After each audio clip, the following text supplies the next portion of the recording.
ಪಿತ್ತ ಕಫಗಳೆಂಬ ದೋಷಗಳಿಂದ ಶರೀರದ ಕಾರ್ಯವು ನಡೆದಿರುತ್ತದೆ.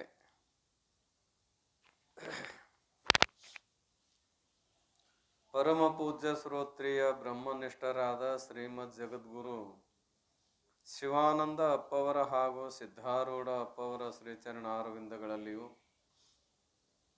ಪರಮ ಪೂಜ್ಯ ಶ್ರೋತ್ರಿಯ ಬ್ರಹ್ಮನಿಷ್ಠರಾದ ಶ್ರೀಮನ್ ನಿಜಗುಣ ಶಿವಯೋಗಿಗಳ ಹಾಗೂ ಜಗನ್ಮಾತೆಯ ಶ್ರೀಚರಣಾರವಿಂದಗಳಲ್ಲಿಯೂ, ಪರಮ ಪೂಜ್ಯ ಶ್ರೋತ್ರಿಯ ಬ್ರಹ್ಮನಿಷ್ಠರಾದ ಶ್ರೀಮದ್ ಜಗದ್ಗುರು ಗುರುನಾಥಾರೂಢ ಅಪ್ಪವರ ಹಾಗೂ ಜಗದ್ಗುರು ಸದಾಶಿವಾನಂದ ಅಪ್ಪವರ ಶ್ರೀಚರಣಾರವಿಂದಗಳಲ್ಲಿಯೂ, ಪರಮ ಪೂಜ್ಯ ಶ್ರೋತ್ರಿಯ ಬ್ರಹ್ಮನಿಷ್ಠರಾದ ಆರೂಢ ಜ್ಯೋತಿ ಶಿವಪುತ್ರ ಪಜ್ಜವರ ಹಾಗೂ ಎನ್ನ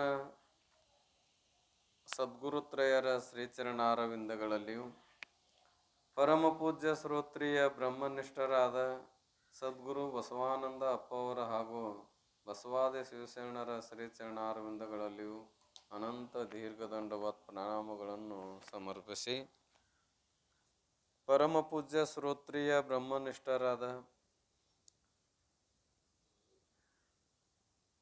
ವೀರಾನಂದ ಅಜ್ಜವರ ಶ್ರೀಚರಣಾರವಿಂದಗಳಲ್ಲಿಯೂ ಅನಂತ ದೀರ್ಘದಂಡವತ್ ಪ್ರಣಾಮಗಳನ್ನು ಸಮರ್ಪಿಸಿ, ಉಪಸ್ಥಿತರಿರುವ ತಮ್ಮೆಲ್ಲರಿಗೂ ಕೂಡ ವಂದಿಸಿ,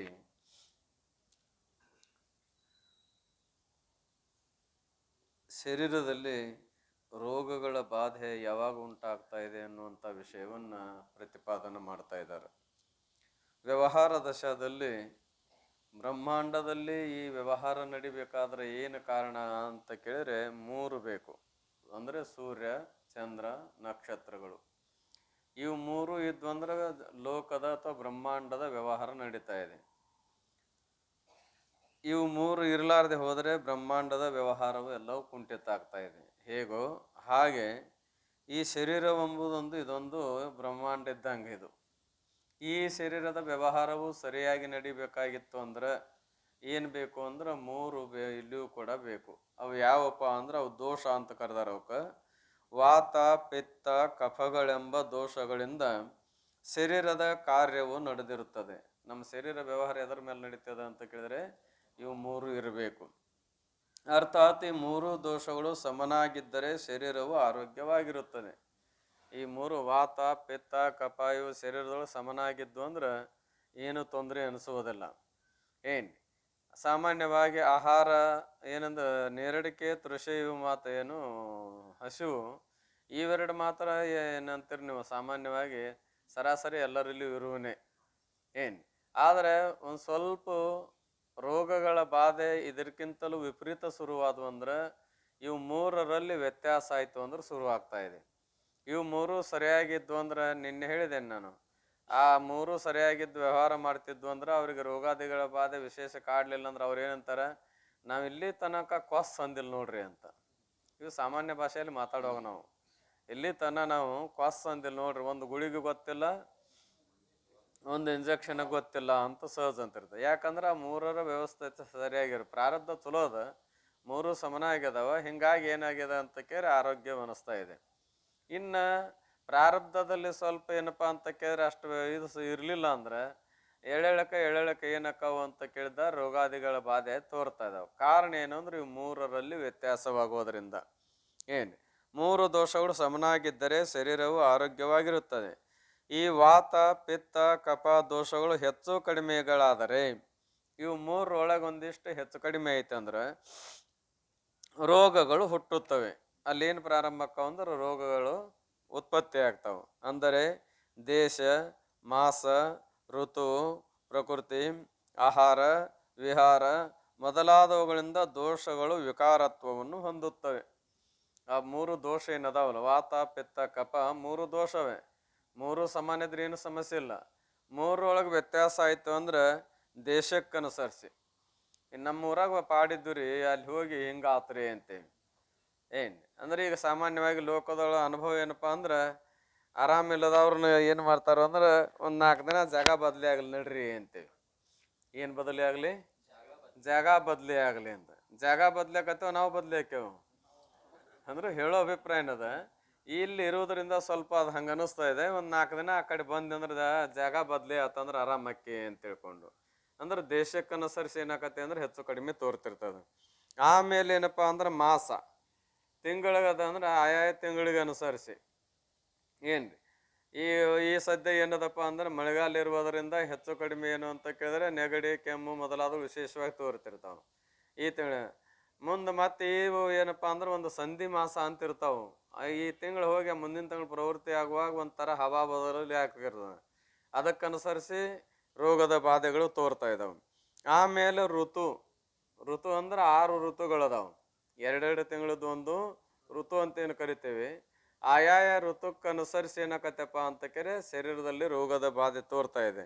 ಆಮೇಲೆ ಪ್ರಕೃತಿ ಪ್ರಕೃತಿ ಅಂದ್ರೆ ಈ ಶರೀರದ ವ್ಯತ್ಯಾಸದ ಮೇಲಿಂದ ಪ್ರಕೃತಿ ಆಹಾರ. ಈ ಪ್ರಕೃತಿಯಲ್ಲಿ ಏನದಪ್ಪ ಅಂದ್ರೆ ಆಹಾರಗಳ ವ್ಯತ್ಯಾಸದಿಂದ ಏನು ಒಂದಿಷ್ಟು ನಾಲಿಗೆ ರುಚಿ ಹತ್ಕೊಳ್ಳಿ ತಿಂದ ಮತ್ತು ಹಿಂಗಾತ್ ನೋಡು ಅಂತಿರ್ತೇವೆ. ಏನು ಹತ್ತಿದಾಗ ಬಾಯಿ ರುಚಿಗಾಗಿ ಹೊಡಿತಾರ, ಅದಕ್ಕೆ ಹಂಗಾಕತಿ ಅಂತೇಳಿ ಬಾಯಿನ ಕಟ್ಟುದಿಲ್ರಿ ಅಂತೇವಿ. ಬಾಯಿನ ಕಟ್ಟುದಿಲ್ಲ ಅಂದ್ರೆ ಆಹಾರಗಳನ್ನ ಎಷ್ಟು ಉಪಯೋಗ ಮಾಡಬೇಕು ಅಷ್ಟು ಉಪಯೋಗ ಮಾಡಿಕೊಂಡು ಯಾವನ್ನ ತಿನ್ನಬಾರ್ದು ಅವ್ನು ತಿನ್ನಬಾರ್ದನ್ನ ತಿನ್ನಲಾರ್ದು ಇರೋದು ಇದಕ್ಕೆ ಬಾಯಿ ಕಟ್ಟೋದು ಅಂತೇವೆ ನಾವು. ಅವನ್ನೇನು ವಿಚಾರ ಮಾಡ್ಲಾರ್ದೆ ಏನಾದ್ರೂ ಅವ್ರು ಸತ್ರ ಸಾಯೋಲ್ಲ ಅಂತ ತಿಳ್ಕೊಂಡು ಮಾಡ್ತಿದ್ವಿ ಅಂದ್ರೆ ಬಾಯಿನ ಕಟ್ಟೋದ್ರೆ ಅದು ಹೆಂಗೆ ಸಾಧ್ಯ ಅದ ಅಂತ ಸಹಜ ಅಂತಿರ್ತಾರೆ. ಆಮೇಲೆ ವಿಹಾರ ವಿಹಾರ ಅಂದ್ರೆ ಈಗ ವಾಕಿಂಗ್ ಅದಂತ ಏನು ಹೊಕ್ಕೇವಲ್ಲ ಅದು ಕೂಡ ಅಷ್ಟೇ ಯೋಗ್ಯ ಅದ. ಮೊದಲಾದವುಗಳಿಂದ ದೋಷಗಳು ವಿಕಾರತ್ವವನ್ನು ಹೊಂದುತ್ತವೆ. ಈ ಆಹಾರ ವಿಹಾರ ಮೊದಲಾದವುಗಳಿಂದ ಏನಾಕತ್ರಿ ದೋಷಗಳು ವಿಕಾರ ಹೊಂತಾವು. ಅಂದ್ರೆ ಇದ್ದಕ್ಕಿದ್ದ ಸ್ಥಿತಿ ಬಿಟ್ಟು ಹೆಚ್ಚಿನ ಬದಲಾವಣೆ ಆತ ಕಡಿಮೆ ಹಾಕವು ಇಲ್ಲ ಹೆಚ್ಚರ ಹಾಕವು ಏನ್ರಿ. ವಿಕಾರ ಪಡೆಯುವುದರಿಂದಲೇ ಯಾವಾಗ ಅವು ವಿಕಾರವನ್ನು ಹೊಂತವು 81 ಪ್ರಕಾರದ ವಾತ ಅದಂತ ನಮ್ಮ ಶರೀರದೊಳಗೆ ಏನದವು. ಎಲ್ಲರಲ್ಲಿ ಅಲ್ಲ, ಎಲ್ಲ ಯಾವ್ರವ್ರ ಶರೀರ ಗುಣಕ್ಕನುಸರಿಸಿ ವಾತಗಳಲ್ಲಿ ಎಷ್ಟು ಪ್ರಕಾರ ಅದಾವು 81 ಪ್ರಕಾರದ ವಾತ. ಈಗ ಯಾರಿಗಾರ ವಾತಮಯ ಅಥವಾ ವಾತ ರೋಗ ಇದ್ದಾಗ ಅದಕ್ಕೆ ಡಾಕ್ಟರ್ ಗುಳಿಗೆ ಕೊಟ್ಟಿದ್ರು ಅಂದ್ರೆ ಮತ್ತೊಬ್ಬರು ವಾತ ಇದ್ದವರು ಯಾರಿಗೆ ತೋರಿಸಿದ್ರಿ ಎಲ್ಲಿ ತೋರಿಸಿರಿ ಅಂತ ಕೇಳಿದ್ರೆ ಹಿಂಗೆ ಗುಳಿಗೆ ಅವನು ತೊಗೊಂಡ್ರಿ ಇಂಥವು ತೊಗೊಂಡ್ರಿ ಕಡಿಮೆ ಆತಂಡ್ರ ಹಂಗಾರೆ ಡಾಕ್ಟರ್ ಹತ್ರ ಹೋಗೋದೇನು ಕೆಲಸ. ಅವ ಗುಳಿಗೆ ನಾವು ತೊಗೊಂಡ್ರ ಅಂತ ತೊಗೊಂಡ್ವಿ ಅಂದ್ರೆ ಸರಿ ಇರೋದಿಲ್ಲ. ಅವ್ರ ಪ್ರಕೃತಿಗೆ ಅನುಸರಿಸಿ ಆ ವಾತ ಪಿತ್ತ ಕಪ್ಪದಲ್ಲಿ ಹೆಂಗಿರ್ಬೇಕು ಹಂಗಿರ್ಲಾರ್ದೆ ನಮಗೆ ಅದ್ರಂಗಿರ್ತಾವನು ಅಂತ ಕೇಳಿದ್ರೆ ಇರುವುದಿಲ್ಲ. ಅದಕ್ಕಾಗಿ ಡಾಕ್ಟರ್ ಮೊದಲಾದವ್ರಿಗೆ ತೋರಿಸಲಾರ್ದು ಏನು ಮಾಡಬಾರ್ದು ಅಂತ ಕೇಳಿದ್ರೆ ತಗೊಳಕ್ ಹೋಗ್ಬಾರ್ದು ಏನು. ಆಮೇಲೆ ಪಿತ್ತ ಪ್ರಕೃತಿ ಎಷ್ಟದಾವ ಅಂತಂದ್ರೆ 215 ಪ್ರಕಾರದ ಏನ್ರಿ 64 ಏನದಾವ ಅಂದ್ರೆ ಪಿತ್ತ ಪ್ರಕೃತಿ ಅದಾವ. ಎಷ್ಟು ವಾತ ಎಷ್ಟದ ಅಂತ ಕೇಳಿದ್ದಾದ್ರೆ 81 ಪ್ರಕಾರ. ಆಮೇಲೆ ಪಿತ್ತ ಏನಪ್ಪ ಅಂತಾರೆ 64 ಪ್ರಕಾರ. ಆಮೇಲೆ ಏನಪ್ಪಾ ಅಂತ ಕೇಳಿದ್ರೆ 215 ಪ್ರಕಾರದ ಶ್ಲೇಷ್ಮ ಅಂದರೆ ಏನಪ್ಪಾ ಅಂದ್ರೆ ಕಪ. ಇಂತೂ 360 ದೋಷಗಳು ಉಂಟಾಗುತ್ತವೆ. ಅವು ಹೆಚ್ಚು ಕಡಿಮೆ ಅದೇನಕ್ರಿ 300 ದೋಷ ಹೋಗಿ 360 ದೋಷಗಳಾಗ್ತಾ ಇದಾವೆ. ಈ ದೋಷಕ್ಕನುಸರಿಸಿ ಈ ದೋಷಗಳಿಂದ 4648 ಮುಖ್ಯ ರೋಗಗಳು ಆಮೇಲೆ 1000 ಸಂಕೀರ್ಣ ರೋಗಗಳು ಸಂಭವಿಸುತ್ತವೆ. ಏನ್ರಿ ಎಷ್ಟು ರೋಗ ಉತ್ಪತ್ತಿ ಆಕ್ಕ ಅಂದ್ರೆ 4648 ಮುಖ್ಯ ರೋಗ ಏನ್ರಿ. ಕೆಲವು ಸಂದರ್ಭ ಒಟ್ಟ 360 ರೋಗ ಅಂತ ಹೇಳಿದಾರೆ. ಇಲ್ಲಿ ಸ್ಪಷ್ಟವಾಗಿ ಅಪೋಲ್ ಹೇಳಿದಾರೆ ಎಷ್ಟಪ್ಪ ಅಂತ ಕೇಳಿ 4648 ಮುಖ್ಯ ರೋಗಗಳಿವು. ಆಮೇಲೆ 1000 ಸಂಕೀರ್ಣ ರೋಗಗಳು ಸಂಭವಿಸುತ್ತವೆ. ಸಂಕೀರ್ಣ ಅಂದ್ರೆ ಏನು ಅಂತ ಈ ನೆಗಡಿ ಮೊದಲಾದವುಗಳು ಏನು ಬರ್ತಾವ್ರಿ ಒಬ್ಬರಿಂದ ಒಬ್ಬ ಹರಡ್ತಾವಲ್ಲ ಇಂಥವು ಎಷ್ಟು ಅಂದ್ರೆ 1000 ಪ್ರಕಾರ ಅದಾವು ಏನ್ರಿ. ಅಂದ್ರೆ ಈ ಒಬ್ಬರಿಂದ ಒಬ್ಬರು ನೆಗಡಿ ರೋಗ ಹರಡುವಾಗ ಎಲ್ಲರಿಗೂ ಅಂತ ಸಂಬಂಧ ಪಡುದಿಲ್ಲ ಅದು ಏನ್ರಿ. ಇಂಥವು ಏನಪ್ಪ ಅಂತ ಕೇಳಿದ್ರೆ ಸಂಸರ್ಗ ರೂಪದಿಂದ ಬರ್ತಕ್ಕಂಥ ರೋಗಗಳು ಬೇರೆ ಬೇರೆ ಅದಾವು. ಅವು 1000 ಅದಾವ ಅಂತ ಹೇಳಿದ್ದಾರೆ. ಇವುಗಳಲ್ಲಿ ಧಾತುಜ ಕರ್ಮಜಗಳೆಂದು 2 ಪ್ರಕಾರದ ದೋಷ ರೋಗಗಳಿರುತ್ತೆ. ಈ ಏನದಾವಂತ 4648 ಆಮೇಲೆ 1000 ಒಟ್ಟು ಇವೆಲ್ಲ ರೋಗಗಳ ಮಧ್ಯದಲ್ಲಿ ಏನದಂದ್ರೆ ಕೆಲವು ಧಾತುಜನ್ಯ ರೋಗ ಅದಾವ, ಕೆಲವು ಕರ್ಮಜನ್ಯ ರೋಗ ಅದಾವು. ಏನ್ ಅದರಲ್ಲಿ ಯಾವ ರೋಗವು ಶಾಸ್ತ್ರೋಕ್ತ ರೀತಿಯ ಚಿಕಿತ್ಸೆ ಮಾಡಿದರು? ಶಾಸ್ತ್ರೋಕ್ತ ಅಂದ್ರೆ ಔಷಧಾದಿಗಳನ್ನು ಚರಕವಾಗ್ಬಿಟ್ಟು ಬರೆಯಲ್ಪಟ್ಟಂತ ಆರೋಗ್ಯ ಶಾಸ್ತ್ರಗಳದಾವ. ಆ ಶಾಸ್ತ್ರದ ಅನುಸಾರವಾಗಿ ಏನು ಹೇಳಿರ್ತಾರ ಆ ರೀತಿಯಾಗಿ ಉಪಚಾರ ಮಾಡಿದಾಗ್ಯಾದರೂ ಕೂಡ ಅವು ಹೆಂಗೆ ಶಾಸ್ತ್ರ ಹೇಳ್ತಾವ ಹಂಗೆ ನಾ ಏನಪ್ಪ ಒಂದು ಸ್ವಲ್ಪ ಗುರುತಿದ್ದವ್ರ ಗತೆ ಹೇಳಿದಾಗ ಕೇಳಿದ್ದಲ್ಲ. ಶಾಸ್ತ್ರ ಹೆಂಗೆ ಹೇಳ್ತದ ಆ ಹೇಳಿದ ರೀತಿ ಒಳಗನ ಉಪಚಾರ ಮಾಡಿದರೂ ಕೂಡ ಯಾವ ರೋಗಗಳು ನಿವೃತ್ತಿ ಆಗೋದಿಲ್ಲವೋ ಅದು ಕರ್ಮಜವೆಂದು ತಿಳಿಯತಕ್ಕದ್ದು. ಅದೇನಂತ ತಿಳ್ಕೊ ಕರ್ಮಜನ್ಯ ರೋಗ ಅಂತ ತಿಳ್ಕೊಬೇಕು. ಅಂದರೆ ಜನ್ಮಾಂತರದಲ್ಲಿ ಮಾಡಲ್ಪಟ್ಟ ಪಾಪವೇ ವ್ಯಾಧಿ ರೂಪದಿಂದ ಬಾಧಿಸುತ್ತಿರ್ತದೆ. ಮತ್ತು ಅದು ಯಾಕೆ ಹಂಗೆ ನಮ್ಗೆ ಬಾಧಿಸ್ತದೆ? ಜನ್ಮಾಂತರದಲ್ಲಿ ಮಾಡಿದಂಥ ಪಾಪ ರೂಪ ಕೃತ್ಯದಿಂದ ಆ ರೋಗ ಏನಾಗಿರ್ತದೆ ಅಂತ ಜನಿಸಿರ್ತಾ ಇದೆ. ಈಗ ಅದನ್ನೇನು ಮಾಡೋದಪ್ಪ ಅಂದ್ರೆ ಕಳ್ಕೋಬೇಕಾದ್ರೆ ಏನು ಮಾಡಬೇಕು ಅಂದರೆ ಇದನ್ನು ಈಶ್ವರ ಪೂಜೆ, ಧ್ಯಾನ, ಜಪ ಮೊದಲಾದ ಪುಣ್ಯಕರ್ಮಗಳಿಂದ ನಿವೃತ್ತಿಯನ್ನು ಮಾಡಿಸತಕ್ಕದ್ದು. ಮೊದಲಾದ ಪುಣ್ಯಕರ್ಮಗಳನ್ನು ಮಾಡ್ತಾ ಮಾಡ್ತಾ ಮಾಡ್ತಾ ಹೋದಾಗ ಏನಕ್ಕತ್ತೆ ಅಂದ್ರೆ ಅದು ಕಡಿಮೆ ಆಗ್ತಾ ಇದೆ. ಏನ್ರಿ ಈಶ್ವರ ಪೂಜೆ ಮಾಡೋದ್ರಿಂದಾಗಲಿ, ಧ್ಯಾನ ಮಾಡೋದ್ರಿಂದಾಗಲಿ, ಜಪ ಮಾಡೋದ್ರಿಂದಾಗಲಿ ಏನಾಕತ್ತೆ ಅಂತ ಕೇಳಿದರೆ ಅದು ನಿವೃತ್ತಿ ಆಗ್ತಾ ಇದೆ. ಮೊದಲಾದ ಪುಣ್ಯಕರ್ಮಗಳು ಅಂತ, ಪುಣ್ಯ ಅಂದ್ರೆ ಯೋಗ್ಯವಾದ ಕರ್ಮಗಳನ್ನು ಮಾಡುವುದರಿಂದ ಕರ್ಮಜನ್ಯ ರೋಗ ಕರ್ಮದಿಂದಲೇ ಏನಕತೆ ನಿವೃತ್ತಿ ಆಗ್ತಾ ಇದೆ. ಇನ್ನು ಯಾವುದು ಚಿಕಿತ್ಸೆಯಿಂದ ನಿವೃತ್ತಿಯನ್ನು ಹೊಂದುವುದು? ಏನ್ರಿ ಅಲ್ಲಿ ಹೋದ ಇಂಜೆಕ್ಷನ್ ಮಾಡೀನ್ರಿ, ಏನಾಯ್ತು? ಏಕದಮ್ ಕಡಿಮೆ ಆಯ್ತು ನೋಡ್ರಿ. ತಿಂಗಳ ದಿನ ಆಗಿತ್ತು, ತೋರಿಸಿ ಸಾಕಾಗಿತ್ತು. ಪುಣ್ಯಾತ್ಮ ಅವನ ಹತ್ರ ಮೊದಲ ಹೋಗ್ಲಿಲ್ರಿ ಅಂತಿರ್ತೇವೆ. ಹಂಗಿರುದಿಲ್ಲ ಅದು. ನಾವು ಮಾಡಿದ ಕರ್ಮ ಧಾತುಜನರಿರ್ಲಿ ಕರ್ಮಜನರಿರ್ಲಿ ಎಲ್ಲಿ ಮಠ ಅನುಭವಿಸ್ಬೇಕಾಗಿರ್ತದ ಅಲ್ಲಿ ಮಠ ಒಂದು ನೆವದಿಂದ ಆ ಗುಳಿಗೆ ಉಪಚಾರ ಮಾಡಿದ್ರು ಅಲ್ಲಿ ಮಠ ಜಗ್ಗುದನ, ಮಾಡ್ಲಿರೂ ಅಲ್ಲಿ ಮಠ ಜಗ್ಗುದನ. ಅದು ಕೊನೆಗೆ ಬಂದು ಹೋಗೋ ಟೈಮಕ್ಕೆ ಹಂಗೆ ಹೋಗುದಿಲ್ಲ, ಒಂದು ನೆವ ಬೇಕಲ್ಲ. ಈಗೆಲ್ಲ ಹಂಗೆ ಹೊಂಟಿದೇವಿ. ಏನಾಗಿದೆ ಈಗ ಅಂದ್ರೆ ಹಗಲೆಲ್ಲ ಏನಪ್ಪಾ ಅಂದ್ರೆ ಗಳೆ ಹೊಡೆದು ಎತ್ತುಗಳನ್ನ ಹೊತ್ತು ಮನಗು ಮುಂದೆ ತರಿಬಿದ ಕೂಡ ಗೊತ್ತಾಕತ್ತವ ಇನ್ನು ಕೊಳ್ಳ ಹರಿತಾನ ಅಂತ ತಿಳ್ಕೊಂಡು. ಏನಾಗತ್ರಿ ಕೊಳ್ಳ ಹರಿತಾನ ನನಗೆ ಗೊತ್ತಾದ ಕೂಡಲೇ ಕೊಳ್ಳ ಹರಿದಷ್ಟ ತಡ ಏನು ಮಾಡ್ತಾವ್ರಿ ಅವು ಆ ಮೊದಲು ಏನಪ್ಪಾ ಅಂತ ಕೇಳಿ ಬಾರ್ಕೋಲ್ ತೊಗೊಂಡು ಹೊಡೆದು ಹಾ ಅಂದ್ರೂ ಹೊಕ್ಕಿದ್ದಿಲ್ಲ. ಈಗ ಗಳೆ ಅಂದ್ರೆ ಕೊಳ್ಳ ಹರಿದ ಕೂಡಲೇ ಏನು ಮಾಡ್ತಾವಪ್ಪ ಅಂತ ಕೇಳಿದ್ರೆ ಹಗಲೆಲ್ಲ ಎಷ್ಟು ನಡೆದು ದನುವಾಗಿದ್ರು ಕೂಡ ಮಕ ಎತ್ತಾಗ್ಯಾಗ್ಯದೀಗ, ಮನೆ ಕಡೆ ಆಗ್ಯದೀಗ, ಹಂಗ ಅವಸರ ನಡೆದದೀಗ. ಏನು ನಡೆದಿಲ್ರಿ? ಅವಸರ ನಡೆದದೀಗ. ಹಂಗೆ ಯಾರು ರಾತ್ರಿನ ಗಂಟು ಕಟ್ತಾರ, ಯಾರು ಹಗಲಿನ ಗಂಟು ಕಟ್ತಾರ. ಏನ್ರಿ ಎಷ್ಟಪ್ಪ ಅಂದ್ರೆ ತುಂಬಿರ್ತೈತಿ ಈಗ ಇದು. ಬಹುಶಃ ಏನಪ್ಪ ಅಂದ್ರೆ ಹೆಚ್ಚು ಕಡಿಮೆ ಅರ್ಧ ಕಡಿಮೆ ಆಗ್ಯದ ಈಗ. ಇನ್ನು 2-3 ದಿನ ಇವತ್ತ ನಾಳೆ ಅನ್ನೋಗ್ರದ ಮತ್ತೆ ಇನ್ನೂ 4ನೇ ಭಾಗ ಕಡಿಮೆ ಆಗ್ತದೆ. ಕೊನೆಗೆ ಏನಪ್ಪಾ ಅಂತ ಕೇಳಿದ್ರೆ ಇಲ್ಲಿ ಇದ್ದವ್ರಿಗೆ ಹೇಳೋರಿಗೆ ಮಾತ್ರ ಮುಗಿ ಮಟ್ಟ ಬಿಟ್ಟದ್ದಲ್ಲ. ಏನು ಅಂತೂ ಇರಲಿ, ಏನದ ಅಂತ ಕೇಳಿ ಏನು ಹೇಳಕೊಂಡಿದ್ ನಾನು?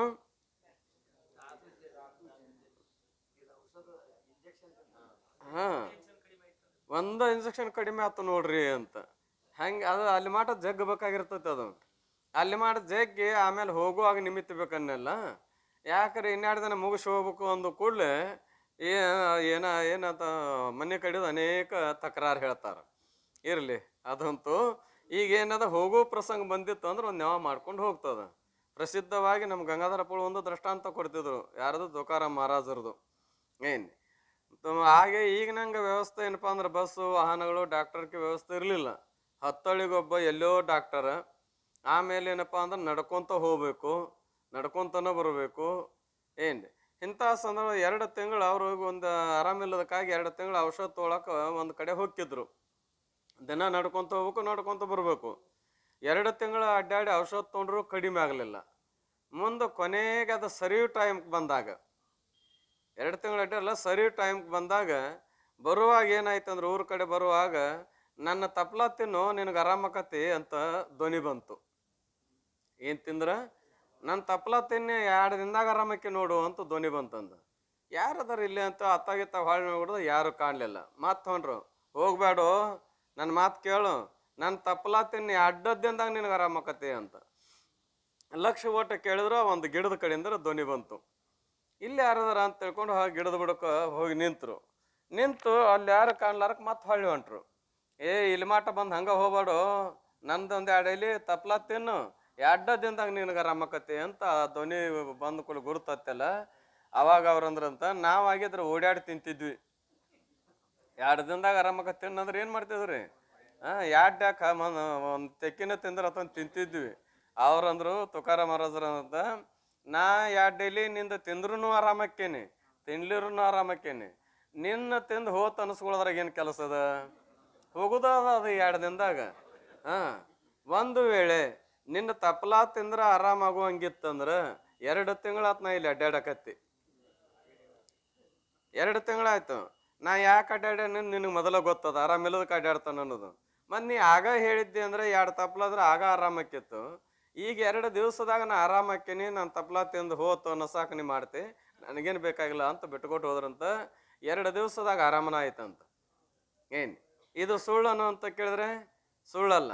ಆದ್ರೆ ನಮ್ಮ ಕರ್ಮಕ್ಕೆ ಅನುಸಾರವಾಗಿ ಅದನ್ನು ಎಲ್ಲಿ ಮಾಟ ಅನುಭವಿಸಬೇಕಾಗಿತ್ತು ಅಲ್ಲಿ ಮಾಟ ಅದೇನಾಕತ್ತೆ ಅಂತ ಕೇಳಿದ್ರೆ, ನೀವು ಔಷಧೋಪಚಾರ ಮಾಡಿದ್ರು ಮತ್ತು 2 ತಿಂಗಳು ಔಷಧ ತೊಗೊಂಡಾರಿಲ್ಲ ಅವರು, ಮಾಡಿದ್ರು ಅಲ್ಲಿ ಮಾಡಿ ಜಗ್ತಿ. ಈಗ ತಪ್ಲಾ ತಿಂದ್ರೆ ಹೊಕ್ಕತ್ತೆ ಅಂದಾಗ ಬ್ಯಾಡ ನೀ ತಿನ್ಲಿರು ಹೊಕ್ಕೇನದಾಗ ತಿನ್ನದಿದ್ರು ಹೋಯ್ತಿಲ್ಲ. ಹಂಗೆ ಸರಿ ಕಾಲ ಬಂತು ಅಂದ್ರೆ ಒಂದು ನೆವ ಬೇಕಾಗಿರ್ತದೆ. ಏನು ರೀ ತಿಂಗಳದೇನ ಹೊತ್ತಾತ ಅಡ್ಡಾಡಿನಿ, ಪುಣ್ಯ ಅಂತ ಬರೀ 5 ಪೈಸೆಗೆ ಒಂದು ಗುಳಿಗ್ರಿ, ಇಟ್ಟು ಇದ್ದು 2 ಗುಳಿಗೆ ತೋ ಆರಾಮಕ್ಕಂದ್ರೆ ಆರಾಮಾತ ನೋಡ್ರಿ ಅಂತ. ಏನು ಅಭಿಪ್ರಾಯ ಏನು? ನಮ್ಮ ಕರ್ಮಕ್ಕನುಸಾರವಾಗಿ ಶರೀರದ ಭೋಗವನ್ನು ಅನುಭವಿಸುವಾಗ ಎಲ್ಲಿ ಮಾಟ ಅದು ಜಗ್ಗಬೇಕು, ಅಲ್ಲಿ ಮಾಟ ಔಷಧೋಪಚಾರ ಮಾಡ್ಯಾರ ಆಗಲಿ ಮಾಡ್ಲಾರ್ದಾರ ಇರಲಿ. ಏನು ಯಾರ್ಯಾರು ಮಾತು ಕೇಳಲಾರ್ದ ನಾವು ಅದು ಏನಾಯ್ತು ಅಂತ ಕೇಳಿದ್ರೆ ಹಂಗೆ ಮುಂದಕ್ಕೆ ಹೋಗಿದ್ವಿ ಅಂದ್ರೆ, ಆಮೇಲೆ ಅವ್ರು ಹೇಳಿದಂಥ ಗುಳಿಗಿನ ಮತ್ತೊಬ್ಬರು ಕೊಟ್ಟುಕೊಳ್ಳೋ ತೊಗೊಂಡಾಗ ಅವ್ನು ಮೊದಲು ಹೇಳ್ದವ ಏನಂತಾನ, ಕೈಯಾಗ ಕಡ್ಡಿ ಕೊಟ್ಟು ಹೇಳಿದ್ನು ತಗೋರು ಅಂದ್ರೆ ತೊಗೊಳ್ಳಾರಕ್ಕೆ ಇಷ್ಟು ತ್ರಾಸ ಮಾಡ್ಕೊಂಡ. ಈಗ ಹೆಂಗೆ ಜಗಸ್ತ ತೊಗೊಂಡು ನೋಡು ಅಂತ ಇರ್ತೇವೆ. ಯಾಕಂದ್ರೆ ಅಲ್ಲಿ ಮಠ ಜಗ್ಗಬೇಕಾಗಿರ್ತದೆ, ಮಾತು ಕೇಳಿ ಕೊಡೋದಿಲ್ಲ. ಇಲ್ಲ ಅಂದ್ರೆ ತಗೊಂಡ್ರು ಕೂಡ ಆರಾಮ ಹಾಕಿರೋದಿಲ್ಲ. ಯಾಕಂದ್ರೆ ಅದು ಹಂಗ ಕರ್ಮದ ಫಲ ಇರ್ತಾ ಇದೆ. ಏನು ಅದಕ್ಕಾಗಿ ಯಾವುದೋ ಚಿಕಿತ್ಸೆ ನಿವೃತ್ತಿಯನ್ನು ಹೊಂದುವುದೋ ಅದು ಧಾತುಜವೆಂದು. ಚಿಕಿತ್ಸೆಯನ್ನು ಮಾಡಿದಾಗ ಯಾವುದು ನಿವೃತ್ತಿ ಆಕತಿ ಅದಕ್ಕೆ ಯಾವ ಜನ್ಯ ರೋಗ ಅಂತಾರ? ಧಾತುಜನ್ಯ ರೋಗ ಅಂತಾರೆ. ಈ ರೋಗಗಳ ವಿಶೇಷ ಲಕ್ಷಣ, ಈ ರೋಗಗಳು ಇಂಥದನ್ನು ಹಿಂಗೆ ಆಗೋದ್ರಿಂದನೇ ಈ ರೋಗ ಬರ್ತದೆ ಎಲ್ಲ ಅಂತ ತಿಳುವಳಿಕೆ ಏನದ, ಅವಕ್ರ ಲಕ್ಷಣ ಅದಾವ. ಏನ್ರಿ ಹಿಂಗೆ ಆಗಾಕತ್ತದ್ರಿ. ಈಗ ನಮಗೆ ಸಾಮಾನ್ಯವಾಗಿ ಕೆಲವು ಲಕ್ಷಣ ಗೊತ್ತಾಕವ ನಮಗಾದ್ರು. ಏನ್ರಿ ನೀರು ಕುಡಿಯುವಾಗ ನೀರು ಸಿಮಿ ಹತ್ತಾಕತ್ತು ಅಂದ್ರೆ ದಿನಂಪ್ರತಿ ನೀರು ಕುಡಿತೇವೆ, ದಿನ ಸಿಮಿ ಹತ್ತೋದಿಲ್ಲ ಅವು, ಪ್ರಸಂಗಾನುಸಾರವಾಗಿ ಸಿಮಿ ಹತ್ತಾವ. ಮತ್ತು ಎಳೆಳಕ್ಕೆ ನೀರು ಕುಡಿಸ್ತಿರ್ತದ. ನೀರು ರುಚಿ ಹೆಚ್ಚಿದು ಅಂದ್ರೆ ಏನು, ಆಮೇಲೆ ಎಳೆಳಕ್ಕೆ ಕುಡ್ಸಾಕತ್ತೀವಿ ಅಂದ್ರೆ ಎಷ್ಟು ಕುಡಿದ್ರು ಸಾಕು ಅನಿಸ್ಲಿಲ್ಲ ಅಂದ್ರೆ ಏನಂತೇವೆ ನಾವು? ಏನಂತೇವ್ರಿ? ಜಡ ಬಂದ್ರೆ ನೆಗಡಿ ಬರುವಂಗೆ ಕಾಣಿಸ್ತದ ಅಂತೀವಿ. ಏನು ಬರುವಂಗೆ ಕಾಣಿಸ್ತದ? ನೆಗಡಿ ಬರುವಂಗೆ ಕಾಣಿಸ್ತದ. ಯಾಕಂದ್ರೆ ನೀರು ಹೊಳೆಳು ಕುಡ್ಸಾಕತ್ತದ ಮತ್ತು ನೀರು ರುಚಿ ಹತ್ತಾಕತ್ತಾವ ಅಂತ ತಿಳ್ಕೊಂಡು. ಈ ಲಕ್ಷಣ ಇದೇನು ನೆಗಡಿ ಬರೋ ಲಕ್ಷಣ ಇವು. ಹಂಗೆ ಕೆಲವು ಲಕ್ಷಣಗಳು ನಾವು ಗುರುತಾಡ್ತೇವೆ. ಆದರೆ ವಿಶೇಷವಾಗಿ ಅವು ಎಲ್ಲಿಪ್ಪ ಅಂತ ಕೇಳಿದ್ದಾದರೆ ಚರಕವಾಗ್ಬಿಟ್ರು ರಚಿಸಲ್ಪಟ್ಟಂಥ ಔಷಧ ಗ್ರಂಥದಲ್ಲಿ ಸುಶ್ರುತ ಅನ್ನುವಲ್ಲಿ ಮಾಧವ ನಿಧಾನ ಅಂತ ತಿಳ್ಕೊಂಡು ಯೋಗ ರತ್ನಾಕರ ಮೊದಲಾದ ಗ್ರಂಥಗಳಲ್ಲಿ ಅವು ಗ್ರಂಥಗಳದಾವು. ನಿಧಾನ ಅಂದ್ರೆ ಕಾರಣಗಳು, ಇದೇ ಇದನ್ನು ಮಾಡೋದ್ರಿಂದ ಈ ರೋಗ ಬರ್ತದೆ ಅಂತ ಹೇಳ್ತಾ ಇದೆ ಅದು. ಏನು ಇನ್ನು ಕೆಲವು ಆಯುರ್ವೇದಕ್ಕೆ ಬಲ್ಲಂತ ಮೊದಲು ಕೆಲವರು ಅನುಭವಿಕರು ಏನು ಮಾಡ್ತಿದ್ರು ಅಂದ್ರೆ, ನಮ್ಮ ನಾಡಿಯನ್ನು ಹಿಡಿದ್ರು ಅಂದ್ರೆ, ಮುಂಗೈಯೊಳಗೆ ನಾಡಿ ಹಿಡಿದ್ರು ಅಂದ್ರೆ ಅದರ ಬಡತದ ಮೇಲಿಂದ, ಎದ್ರ ಬಡತರಿ ನಾಡಿ ಬಡತ ಅಂತ ಇರ್ತದಲ್ಲ, ಅದ್ರ ಮೇಲಿಂದ ಅವ್ರು ಸ್ಪಷ್ಟ ಹೇಳ್ತಿದ್ರು, ನಿನಗೆ ಈ ರೋಗ ಯಾಕೆ ಬಂದದ ಅಂದ್ರೆ ಅದ್ರ ಲಕ್ಷಣ ಹೇಳ್ತಿದ್ರು ಅವರು, ಹಿಂಗಾಗೋದ್ರಿಂದ ಬಂದದ. ಮತ್ತು ನಿವೃತ್ತಿ ಆಗ್ಬೇಕಾದ್ರೆ ಇದನ್ನು ಮಾಡಿದೆ ಅಂದ್ರೆ ನಿವೃತ್ತಿ ಆಕತ್ತೆ ಅಂತ ಹೇಳ್ತಿದ್ರು ಅವರು. ಏನು ಹೇಳಿದ್ರು ಅಂದ್ರೆ ಹೇಳಿ ಔಷಧ ಕೊಟ್ಟ ಮೇಲೆ ಪತ್ತೆ ಹೇಳ್ತಿದ್ರು. ಪತ್ತೆ ಹೇಳಿ ಅವ್ರು ಏನು ಹೇಳ್ತಿದ್ರು ಕೊನೆಗೆ ಹೋಗುವಾಗ, ಈ ಪತ್ತೆ ಮಾಡಿ ನೀ ಔಷಧ ತೊಗೊಂಡು ಆರಾಮಾಕ್ಕಿದೆ, ಒಂದು ವೇಳೆ ನೀ ಪತ್ತೆ ಮಾಡ್ಲಾರ್ದ ಔಷಧ ತೊಗೊಂಡ್ರೆ ಆರಾಮಾಗೋದಿಲ್ಲ. ನೀನು ಪತ್ತೆ ಮಾಡೋಕ್ಕಾಗಲಿಲ್ಲ ಅಂದ್ರೆ ನೀ ಔಷಧ ತೊಗೊಂಡ್ರು ನೀನು ಗುಣ ಆಗಲಿಲ್ಲ ಅಂದ್ರೆ ಹೊಳ್ಳಿ ಈ ಕಡೆ ಬರಬೇಡ, ಯಾಕಡೆ ಹೋಗ್ರಿ ಹಲಿಗೆ ನಾದಿಗೆ ಹೋಗು ಅಂತ ಸ್ಪಷ್ಟ. ನಾವು ಸಣ್ಣವ್ರು ಇದ್ದಾಗ ಶ್ರೀನಿವಾಸ್ ಮಾಸ್ತರ್ ಅವ್ರು ರೂಢಿ ಒಳಗೆ ಸೀನಾಪಜ್ಜ ಅಂತಿದ್ರು ಅವ್ರಿಗೆ. ಏನು ದೊಡ್ಡ ಆಳು ಬ್ರಾಹ್ಮಣ ಮನುಷ್ಯ. ಅಜ್ಜ ಇಷ್ಟು ಹಿಡಿದ ಅಂತಂದ್ರೆ ಯಾವ ರೋಗ ಬಂದತ್ತೆ ಏನು ಎಲ್ಲ ಹೇಳ್ತಿದ್ದ, ಆಮೇಲೆ ಕಾರಣನೂ ಹೇಳ್ತಿದ್ದ. ಏನು ಅಂದ್ರೆ ಅವೆಲ್ಲ ಏನಪ್ಪ ಅಂದ್ರೆ ಆಯುರ್ವೇದಿಕ ಔಷಧ ಬಲ್ಲದಂಥವು ಏನು ಚರಕವು ಆಗ್ಬಿಟ್ರು ಮೊದಲಾದ ಬರೆದ ಗ್ರಂಥವನ್ನು ನೋಡಿರ್ಬೇಕು. ಏನು ಈ ಆಮೇಲೆ ವರ ಈ ರೋಗಗಳಾದರೂ ಆಯಾಯ ಶರೀರಗಳಿಗೆ ಅನುಸರಿಸಿ ಭಿನ್ನ ಭಿನ್ನಗಳಾಗಿರುತ್ತವೆ. ಅಂದರೆ ಅವರವರ ಶರೀರಕ್ಕೆ ಅಥವಾ ಪಶು ಪಕ್ಷಿ ಕ್ರಿಯೆಗಳಿಗೂ ಬರ್ತತಿಲ್ಲ ರೋಗ ಅಂದ್ರೆ ಬರ್ತದ.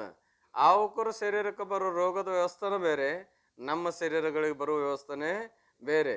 ನಮಗೆ ಬಂದಂಥ ರೋಗದ ಏನಪ್ಪ ಅಂದ್ರೆ ಪರಸ್ಪರ ಹರಡ್ತಾವು, ಹಂಗೆ ಅವು ಪಶುಗಳಿಗೆ ಹೋಗೋದಿಲ್ಲ. ಪಶುಗಳಿಗೆ ಬಂದ ರೋಗ ಅವಕ್ಕೆ ಪರಸ್ಪರ ಹರಡದಂತೆ ಮನುಷ್ಯರಿಗೆ ಬರುವುದಿಲ್ಲ.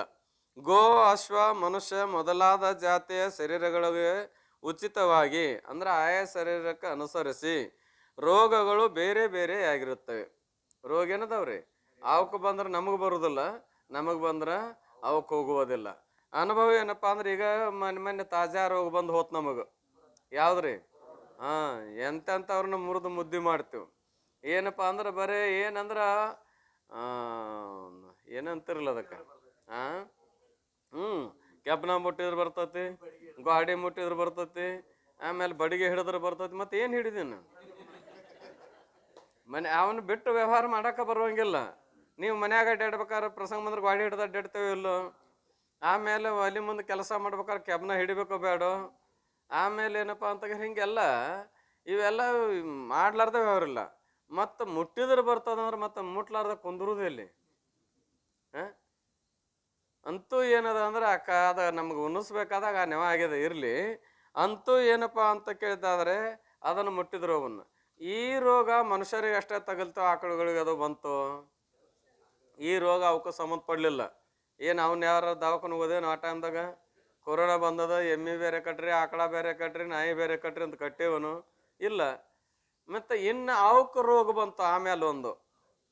ಅವಕ್ಕೂ ಆಗ ಸ್ವಲ್ಪ ದಿನದಾಗ ಅವಕ್ಕೊಂದು ರೋಗ ಬಂತು. ಯಾವುದ್ರಿ? ಮೈ ತುಂಬ ಗುಳ್ಳು ಹೇಳೋದು. ಹಾವು ಕಡಿದ್ರೆ ಹೆಂಗೆ ಆಕಳುಗಳಿಗಾಗಲಿ ಎತ್ತಿಗೆ ಹಾವು ಕಡಿದ್ರೆ ಗುಳ್ಳು ಹೇಳ್ತಾವ ಮೈ ತುಂಬ, ಹಂಗೆ ಇಷ್ಟಿಷ್ಟು ಗಂಟು ಎದ್ದು ಬಿರುಸಾಗಿ ಏನದಪ್ಪ ಅಂತ ಕೇರೆ ಎಷ್ಟು ಉಪಚಾರ ಮಾಡಿದ್ರು ಪ್ರಾರಬ್ಧ ಗಟ್ಟಿದ್ದದ್ದು ಉಳಿದು ಪ್ರಾರಬ್ಧ ಗಟ್ಟಿಲ್ಲಂತ ಎಂತೆಂಥ ಒಳ್ಳೊಳ್ಳೆ ದನಗಳು ಹೋದು. ಏನ್ರಿ ಅಂದ್ರೆ ಈಗ ಅವಕ್ಕೂ ಗುಳ್ಳು ರೋಗ ಬಂತು, ಆದ ನಮಗೆ ಬಂದದನು ಇಲ್ಲ. ಅಂದರೆ ಅವುಗಳು ಅಂದ್ರೆ ಪಶು ಪಕ್ಷಿ ಮನುಷ್ಯರಿಗೆ ಸಂಬಂಧಪಟ್ಟು ರೋಗಗಳ ಬಾಧೆನೇ ಬೇರೆ ಬೇರೆ. ಏನ್ರಿ ಆದ್ದರಿಂದ ಪಶುದೇಹದ ರೋಗಗಳು ಮನುಷ್ಯ ಶರೀರಕ್ಕೆ ಬರುವುದಿಲ್ಲ, ಮನುಷ್ಯ ಶರೀರದ ರೋಗಗಳು ಪಶುದೇಹಕ್ಕೆ ಬರುವುದಿಲ್ಲ ಎಂಬ ತಾತ್ಪರ್ಯವು. ಮತ್ತು ಸಂಕಲ್ಪ ವಿಕಲ್ಪ ರೂಪದಿಂದ ಕಾಣಿಸಿಕೊಂಬ ಈ ಮನಸ್ಸು ಎಲ್ಲಿರುವುದು? ಸಂಕಲ್ಪ ವಿಕಲ್ಪಾತ್ಮಕ ಉಳ್ಳದ್ದು ಯಾವುದು? ಮನಸ್ಸು. ಶರೀರನೂ ಕೂಡ ದುಃಖಕ್ಕೆ ಕಾರಣ ಆಯಿತು. ವಾತ ಪಿತ್ತ ಕಫಗಳ ಹೆಚ್ಚು ಕಡಿಮೆ ಆಗುವುದರಿಂದ ಅನೇಕ ರೋಗಗಳ ಬಾಧೆಗೆ ತುತ್ತಾಗ್ತಾ ಇದ್ದಾವೆ. ಇನ್ನು ಮನಸ್ಸೇನದಪ್ಪ ಅಂದ್ರೆ ಸುಖ ದುಃಖಕ್ಕೆ ಕಾರಣದ. ಮನಸ್ಸೇನದ? ಸುಖ ದುಃಖಗಳಿಗೆ ಕಾರಣದ. ಈ ಮನಸ್ಸು ಎಲ್ಲಿರುವುದೋ ಅಲ್ಲೇ ಸುಖ ದುಃಖಗಳು ತೋರುತ್ತವೆ. ಹೇಗೆಂದರೆ ಜಾಗ್ರದ ಅವಸ್ಥೆಯಲ್ಲಿ ಮನಸ್ಸು ಇರೋಣದಿಂದ ಸುಖ ದುಃಖಗಳು ತೋರುತ್ತವೆ. ಈಗ ಸುಖ ದುಃಖ ನಮಗೆ ಭಾವ ಆಗ್ತಾ ಇದೆ. ಎದರಿಂದ? ಮನಸ್ಸಿನಿಂದ. ಏನು ಮನಸ್ಸಿರಲಾರ್ದು? ಮನಸ್ಸಿನಿಂದ. ಆಮೇಲೆ ಸುಸುಪ್ತಿಯಲ್ಲಿ ಮನಸ್ಸಿಲ್ಲದ್ದರಿಂದ ರೋಗದ ದುಃಖ ಬಿದ್ದರೂ ಗೊತ್ತಾಗೋದಿಲ್ಲ. ಸುಸುಪ್ತಿಯಲ್ಲಿ ಏನಿಲ್ಲ, ಮನಸ್ಸು ಅಡಿಗೆದ ಎಲ್ಲಿ? ತಾಯಿಯಾದ ಅವಿದ್ಯೆಯಲ್ಲಿ. ಆವಾಗ ರೋಗಿಲ್ಲನ ಶರೀರದಲ್ಲಿ ಅದ. ಆರು ಸುಖವಾಗಲಿ ದುಃಖರಾಗಲಿ ಅನಿಸೇದನು. ರೋಗ ಇಲ್ಲದಿದ್ದರೆ ಸುಖ, ರೋಗಿದ್ರೆ ದುಃಖ. ಮನಸ್ಸಿನಿಂದ ಕೂಡಿಕೊಂಡಾಗ ನನಗೆ ಭಾಳ ದುಃಖ ಆಗಿದ್ರಿ ಅಂತಾನ, ಯಾಕೆ ರೋಗ ಇರೋದ್ರಿಂದ. ಭಾಳ ಆರಾಮದನಂತಾನ, ಯಾವುದೇ ರೋಗ ಇಲ್ಲದನಂದ. ಮತ್ತು ಆ ಸುಸುಪ್ತಿ ಅವಸ್ಥೆಯಲ್ಲಿಯೂ ಕೂಡ ರೋಗ ಇದ್ದದ್ದು ಇಲ್ಲನು ವ್ಯವಹಾರ ಅದ. ಆದರೆ ಮನಸ್ಸು ಇಲ್ಲದಕ್ಕಾಗಿ ಅಲ್ಲೇನು ಅನಿಸೋದಿಲ್ಲ, ಸುಖನೂ ಅನಿಸೋದಿಲ್ಲ, ದುಃಖವೂ ಅನಿಸುವುದಿಲ್ಲ. ಯಾಕಂದರೆ ಮನಸ್ಸಿಲ್ಲದ್ದರಿಂದ ಅರ್ಥಾತ್ ಮನಸ್ಸಿನ ಇಷ್ಟಾನಿಷ್ಟ ವೃತ್ತಿಗಳೇ ಸುಖ ದುಃಖಗಳಾಗಿರುತ್ತವೆಂಬ ತಾತ್ಪರ್ಯ. ಇಷ್ಟಾನಿಷ್ಟ ಅಂದ್ರೆ ಬೇಕು ಬೇಡ, ಅನುಕೂಲ ಪ್ರತಿಕೂಲ. ಏನ್ರಿ? ಅನುಕೂಲ ಪ್ರತಿಕೂಲ. ಎಲ್ಲಿ ಅನುಕೂಲ ಅದ ಇಷ್ಟದ, ಎಲ್ಲಿ ಪ್ರತಿಕೂಲ ಅದ ಅಲ್ಲಿ ಅನಿಷ್ಟದ ಎಂಬ ತಾತ್ಪರ್ಯವು. ಈ ಸ್ಥೂಲ ಶರೀರ ಸಂಬಂಧಿಗಳಾದ ಆರೋಗ್ಯ ರೋಗಗಳನ್ನು, ಸೂಕ್ಷ್ಮ ಶರೀರ ಸಂಬಂಧಿಗಳಾದ ಸುಖ ದುಃಖಗಳನ್ನು ಅಧ್ಯಾಸದಿಂದ ಹೊಂದಿದ್ದರಿಂದಲೇ ರೋಗಿ ಅರೋಗಿ ಸುಖಿ ದುಃಖಿ ಎಂಬ ಆತ್ಮನಾನತ್ವದ ಭ್ರಾಂತಿಯಾಗಿರುವುದು. ಏನಾಗಿದೆ ಅಂತ ಕೇರೆ, ಆತ್ಮ ಒಬ್ಬನು ಇಬ್ರು? ಒಬ್ಬನೇ. ಒಬ್ಬನೇ ಇದ್ರೂ ಕೂಡ ನಾನಾ ಆತ್ಮಭ್ರಾಂತಿ ಯಾಕಾಗ್ಯದ ಅಂತ ಕೇಳಿದ್ರೆ, ಈ ಸ್ಥೂಲ ಶರೀರ ಈ ಮನಸ್ಸಿನ ಸಂಬಂಧ ಮಾಡಿದ್ದಕ್ಕಾಗಿ ಸ್ಥೂಲ ಶರೀರದ ದೃಷ್ಟಿಯಿಂದ ಏನಾಗ್ಯದ, ಆತ್ಮ ಅನೇಕ ಅನಿಸ್ಕೊಂಡಾನ. ಯಾಕ, ನನಗೆ ಏನದಪ್ಪ ನಾ ರೋಗಿ ಅಂತ ರೋಗ ಇದ್ರೆ ನಾ ರೋಗಿ ಅಂತೇವೆ, ರೋಗ ಇಲ್ದಿದ್ರೆ ನಾವು ನಿರೋಗಿ ಅಂತೇವೆ. ಅಂದ್ರೆ ನಿರೋಗಿ ಅಂತ ಹೇಳೋ ಒಬ್ಬಾದ, ರೋಗಿ ಅಂತ ಹೇಳೋ ಒಬ್ಬಾದ. ಇವತ್ತಿನ ಪ್ರಸಿದ್ಧ ರೋಗ ಯಾವ್ದ್ರಿ? ಪ್ರಸಿದ್ಧ ರೋಗ ಅದು ಯಾವ್ದು? ಉಳ್ದೆಲ್ಲ ರೋಗದಕ್ಕಿಂತ ತಣ್ಣಗ ಮಾಡಿದ್ದು ಯಾವ್ದ್ರಿ? ಶುಗರು. ಮುಂದೆ ಕಾಲಾಂತರ ಉಂಡು ಸಾಕಾಗಿ ಏನಾರು ಇದ್ದಾರೆ ಅದು ಸತ್ತಾರ ಹೋಗಲ್ರಿ. ಅದೇನ್ ಮಾಡತಡಿ ಅಂತ ಮತ್ತೆಲ್ಲ ಬಿಟ್ಕೊಡು ಕುಂದಿರ್ತದ. ಆರಂಭಕ್ಕೆ ಏನಾಗಿರ್ತದ್ರಿ, ಅರ್ಧ ಜರ್ದ ಹೋಗಿರ್ತಾರ. ಡಾಕ್ಟರ್ ಹತ್ರ ಹೋದ ಕೂಡಲೇ ನಿನಗೆ ಶುಗರ್ ಏನಾಗ್ಯದ, ಅಟ್ಯಾಕ್ ಆಗ್ಯದ ಅಂದ್ರೆ ಸಾಕು, ಹಾರ್ಟ್ ಅಟ್ಯಾಕ್ ಆದ್ರಾಗ ಹಾಕಿಲ್ಲ ಹಂಗ ತಾಪ ಆಕತಿ. ಆಮೇಲೆ ಏನಪ್ಪಾ ಅಂದ್ರೆ ಬರ್ಬರ್ತಾ ರೂಢಿ ಬೀಳ್ತದ. ಅದು ಇರ್ಲಿ ಆ ಮಾತು. ಈಗ ಆ ಶುಗರ್ ಆದಂಥವ್ರನ್ನ ಕಂಡ್ರ ಶುಗರ್ ಇಲ್ದವ್ರು ಒಳ್ಳೆ ಹಿಗ್ಗಿರ್ತಾರ. ಶುಗರ್ ಇಲ್ದವ್ರು ಏನ್ ಮಾಡಿರ್ತಾರೆ, ಹಿಗ್ಗಿರ್ತಾ ಇದಾರೆ. ಈಗ ನಾವು ಶುಗರ್ ಇದ್ದವ್ರು, ನಮ್ಮ ಮಗ್ಲಕ್ಕೆ ಅವ್ರು ಶುಗರ್ ಇಲ್ದವ್ರು ಕುಂತ ಸಮಯದೊಳಗೆ ಅವ್ರು ಸ್ವೀಟ್ ನೀಡಾಕ್ ಬಂದ್ರು ಅಂದ್ರೆ ಉಣ್ಬೇಕಂತ ಒಂದಿಟ್ಟೇನೋ ಆಸೆ ಇರ್ತದ. ಯಾರಿಗ್ರಿ? ಶುಗರ್ ಇದ್ದವ್ರಿಗೆ. ಈ ಶುಗರ್ ಇಲ್ದಾವ್ ಏನ್ ಮಾಡ್ತಾನ ಗೊತ್ತಾ, ಅವ್ರು ಶುಗರ್ ಅದ ನೀಡ್ಬೇಡ ಅಂತಾರ.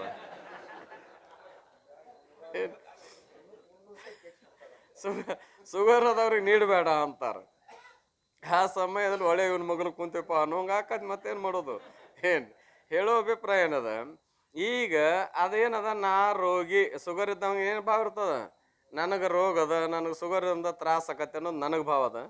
ಶುಗರ್ ಇಲ್ದವ್ರ ಏನಂತಾರ ಅಂತ ಕೇಳಿದ್ರೆ, ಆ ಶುಗರ್ ಇಲ್ದವ್ರಿಗೆ ಎಷ್ಟು ಹಿಗ್ಗಾಗಿರ್ತದ, ಶುಗರ್ ಇದ್ದವ್ರು ನೋಡಿದ್ರ ಅಂತ ಕೇಳಿದ್ರೆ ಭಾರಿ ಹಿಗ್ಗಾಗಿರ್ತದ. ಹೆಂಗ ಅಂತ ಕೇಳಿದ್ರೆ, ಅವ್ರಿಗೆ ಶುಗರ್ ಬೇಕಲ್ಲ, ಶುಗರ್ ಫ್ಯಾಕ್ಟ್ರಿ ಅವ್ರ ಒಳಗ ಇತ್ತಲ್ರಿ, ಅವ್ರಿಗೇನು ಬೇಕಾಗಿಲ್ಲ ಅಂತಾರ. ಅಂದ್ರೆ ನನಗೆ ಶುಗರ್ ಇಲ್ಲ. ಹಿಗ್ಗಾಗ್ಯದ ಏನ ಹಿಗ್ಗಾಗಿಲ್ರಿ? ಹಿಗ್ಗಾಗ್ಯದ.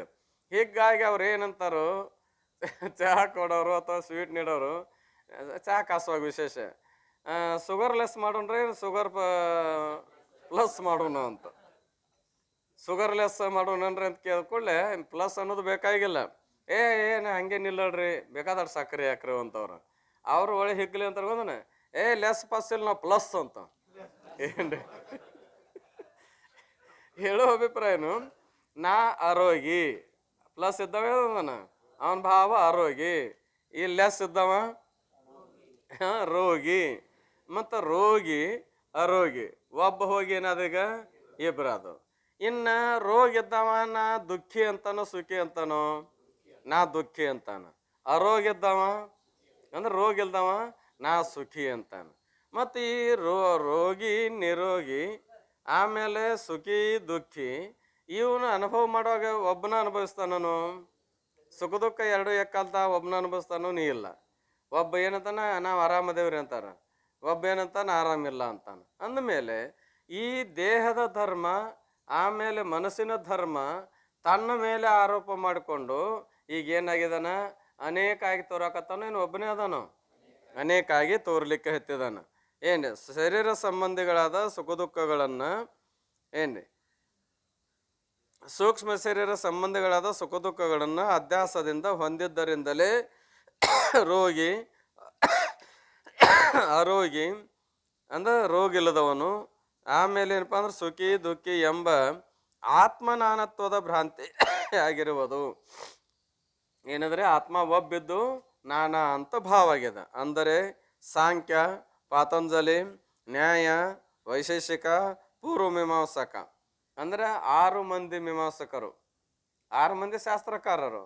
6 ಮಂದಿ ಒಳಗ ಮೊದಲಿನ 5 ಜನ ನ್ಯಾಯ, ವೈಶೇಷಿಕ, ಸಾಂಖ್ಯ, ಪತಂಜಲಿ, ಪೂರ್ವ ಮೀಮಾಂಸ ಇವರೆಲ್ಲರೂ ಏನಪ್ಪಾ ಅಂತ ಕೇಳಿದ್ರೆ ದೇಹದ ಧರ್ಮಗಳನ್ನ ಆಮೇಲೆ ಮನಸ್ಸಿನ ಧರ್ಮಗಳನ್ನ ಆರೋಪ ಮಾಡಿಕೊಂಡು ಆತ್ಮ ನಾನಾ ಅಂತ ಒಪ್ಪವರು ಏನು ಏಕ ಒಪ್ತಾರೋ? ಆತ್ಮ ನಾನಾ ಅಂತ ಒಪ್ತಾ ಇದ್ದಾರೆ. ಇವರೆಲ್ಲರೂ ಏಕಾತ್ಮನಲ್ಲ, ಅನೇಕಾತ್ಮರಿರುವರು. ಅನೇಕಾತ್ಮ ಅಂದ್ರೆ ಭೇದವೋ ಏನು ಅಭೇದವೋ ಅಂದ್ರೆ ಭೇದ ಬುದ್ಧಿಯಿಂದ ಕೂಡಿಕೊಂಡಿರೋರು ಎಂದು ಭ್ರಾಂತ ಚಿತ್ತರಾಗಿರುತ್ತಾರೆ. ಅವರೆಲ್ಲರೂ ಭ್ರಾಂತ ಚಿತ್ತರೋ ಏನು ಯಥಾರ್ಥ ಚಿತ್ತರೋ? ಭ್ರಾಂತ ಅಂದ್ರೆ ಭ್ರಾಂತಿ. ಅವ್ರ ಚಿತ್ತ ಏನಾಗಿದೆ? ಭ್ರಾಂತಿಯಿಂದ ಕೂಡಿಕೊಂಡದ. ಇದ್ದದ್ದು ಒಂದು, ಇಲ್ಲದ್ದು ಇದ್ದದ್ದು ಒಂದೇ ಅದ. ಅದರಲ್ಲಿ ಏನು ಭಾವ ಅದ? ಅನೇಕತ್ವ ಭಾವ ಏನದ. ಇದಕ್ಕೆ ಭ್ರಾಂತಿ ಅಂತ ಕರೀತಾರ. ಅದಕ್ಕೆ ಭ್ರಾಂತರಾಗಿರುವರು. ಹೇಗೆಂದರೆ ಎಲ್ಲ ಶರೀರಗಳಲ್ಲಿ ಒಬ್ಬ ಆತ್ಮನಾದರೆ ಅವ್ರು ಹೆಂಗೆ ಭ್ರಾಂತಿಗೊಂಡಾರ ಅಂತ ಕೇಳಿದರೆ, ಒಂದೇ ಕಾಲದಲ್ಲಿ ಎಲ್ಲರೂ ಸುಖಿಗಳು ಹಾಗೂ ಎಲ್ಲರೂ ದುಃಖಿಗಳಾಗಬೇಕಾಗಿತ್ತು. ಅವ್ರಿಗೆ ಭ್ರಾಂತಿ ಏನಾಗ್ಯದ? ಆತ್ಮ ಒಬ್ಬನ ಅಂತೀರಿ. ಹಂಗಾರೆ ಒಬ್ಬ ರೋಗಿ, ಒಬ್ಬ ಅರೋಗಿ, ಒಬ್ಬ ಸುಖಿ, ಒಬ್ಬ ದುಃಖಿ. ಇದರ ವ್ಯವಹಾರದ ಮೇಲೆ ನೋಡಿದ್ರೆ ಅನೇಕ ಆತ್ಮರು ಸಿದ್ಧಕಾರ. ಈಗ ನೀವು ಒಬ್ಬ ಆತ್ಮ ಅಂದ್ರಿ ಅಂದರೆ ಒಬ್ಬ ಸುಖಿ ಆದ್ರೆ ಏನಾಗಬೇಕು? ಎಲ್ಲರೂ ಸುಖಿಗಳಾಗಬೇಕು. ಒಬ್ಬ ದುಃಖಿ ಆದ್ರೆ ಏನಾಗಬೇಕು?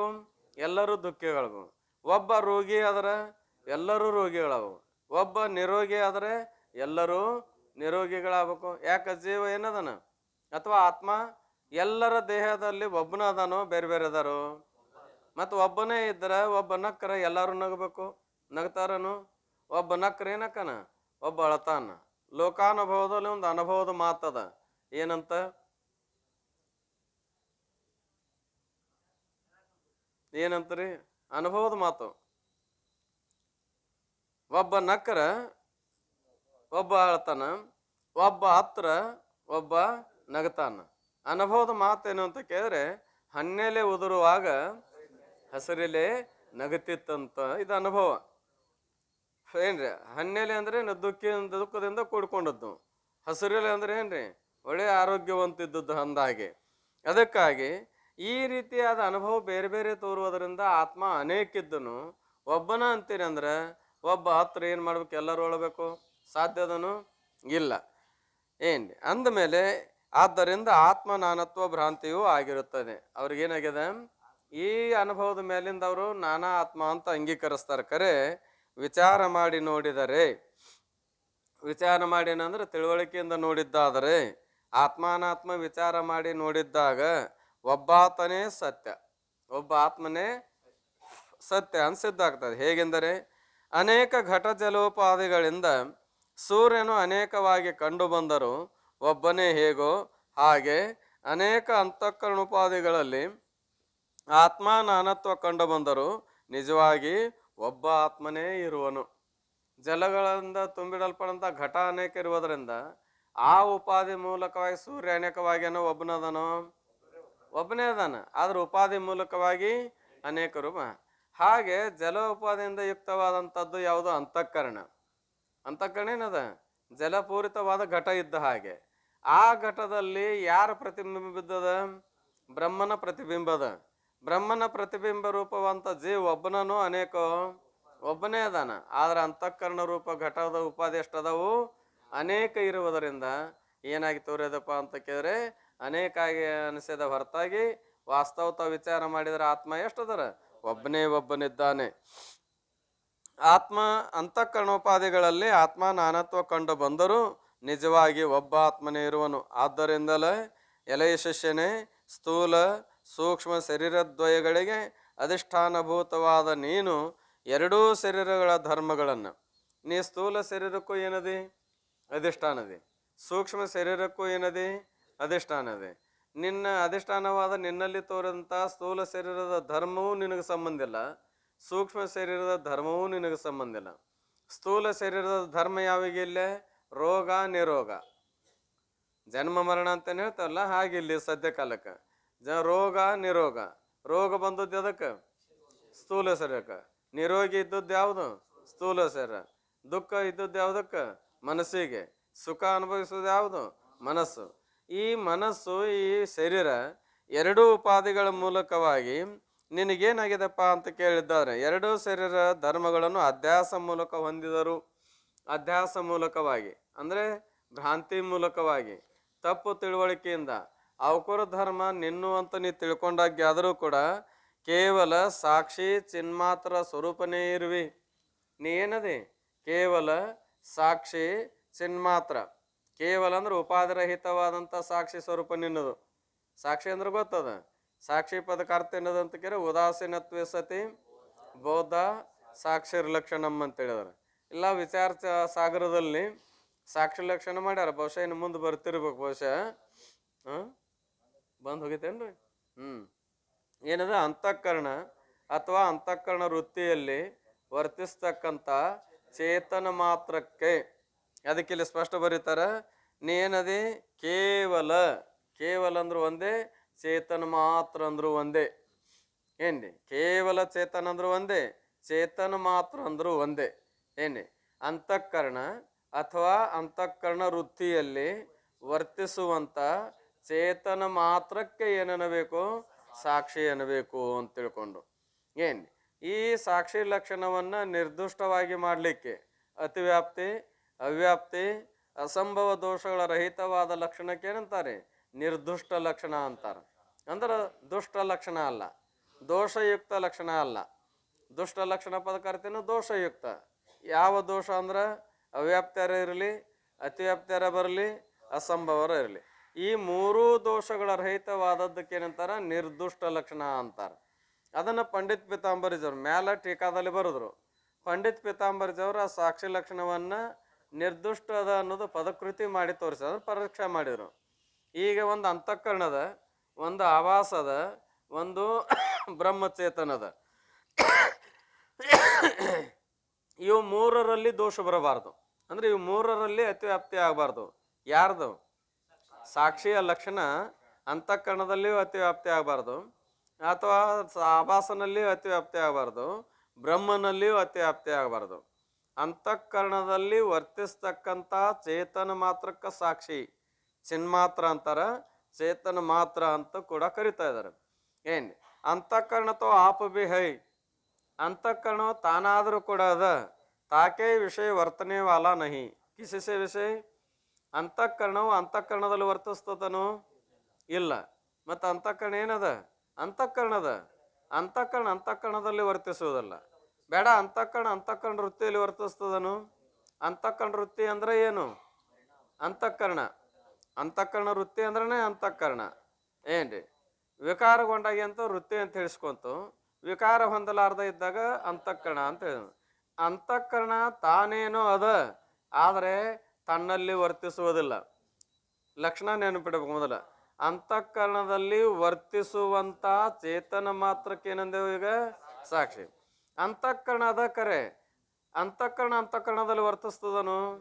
ನೀವು ಎಲ್ಲಿದ್ರಿ ಅಂದ್ರೆ ಮನೆಯಾಗದೆ ಅಂತಾರೆ ಹೇಳಬೇಕು, ಗುಡಿಯಾಗದೆ ಅಂತಾರೆ ಹೇಳಬೇಕು, ಮಠದಾಗದೆ ಅಂತಾರೆ ಹೇಳಬೇಕು, ಇಲ್ಲ ಎಲ್ಲಿರ್ತೇವೆ ಆ ಜಾಗ ಹೇಳಬೇಕು, ಏನಿರ್ಲು. ಈಗ ಮಠದಾಗದೆ ಅಂದ್ರೆ ಮಠದಾಗ ವರ್ತಿಸ್ತೇವೆ ನಾವು. ಈಗ ಅದನ್ನು ಬಿಟ್ಟು ನೀವು ಎಲ್ಲಿದ್ರಿ ಅಂದ್ರೆ ನನ್ನಲ್ಲಿ ಅಂದೇನ. ಎಲ್ಲಿದ್ರಿ ಅಪ್ಪಗಳು ಅಂತ ನೀವು ಕೇಳಿದ್ರಿ, ಅಥವಾ ಸ್ವಾಮಿಗಳು ಅಂದ್ರಂದ್ರೆ ನನ್ನಲ್ಲಿ ಅದೇನ್ರಿ ಅಂದೆ. ಏನಂತೀರಿ ನೀವು? ಬಹುಶಃ ಒಂದಿಟ್ಟ ವಯಸ್ಸಾಗ್ಯಾವ, ಇಲ್ಲ ಸುದ್ದಿದ್ದಂಗೆ ಕಾಣೋದಿಲ್ಲ ಅಂತ ಅಂತಿರಲ್ಲ. ಅಂದ್ರೆ ಅಂತಃಕರಣ ಅಂತಃಕರಣ ಹೌದು, ಅಂತಃಕರಣ ಅಂತಃಕರಣ ವರ್ತಿಸ್ತದ ಅನ್ನಕ್ಕೆ ಬರೋದಿಲ್ಲ. ಮತ್ತು ಅಂತಃಕರಣ ವರ್ತಿಸ ಅಂತಃಕರಣದಲ್ಲಿ ವ್ಯಾಪ್ತಿ ಆಗೋದಿಲ್ಲ. ಇನ್ನು ಅಂತಃಕರಣದಲ್ಲಿ ವರ್ತಿಸುವ ಚೇತನಕ್ಕೆ ನೀವು ಸಾಕ್ಷಿ ಅಂದ್ರಿ ಅಂದ್ರೆ ಚಿದಾಭಾಸ ಅನ್ನೋದನ. ಚಿದಾಭಾಸ ಅನ್ನೋದನ್ನಿಲ್ಲ, ಚಿದಾಭಾಸ ಅದಾನ, ಚೇತನ ಹೌದು ಕರೆ, ಚೇತನ ಮಾತ್ರ ಅಲ್ಲ. ಏನಲ್ಲವ? ಚೇತನ ಮಾತ್ರ ಅಲ್ಲ. ಯಾಕಲ್ಲ ಅಂತಂದ್ರೆ ಬಾಧಿಸ್ಕೊಂಡು ಹೋಗ್ತಾನ. ಏನಕ್ಕನ್ರಿ ಬಾಧಿಸ್ಕೊಂಡು ಹೋಗ್ತಾನ? ಮಿಥ್ಯಾಕನೋ ಏನು ಸತ್ಯ ಸಿದ್ಧಕನೋ?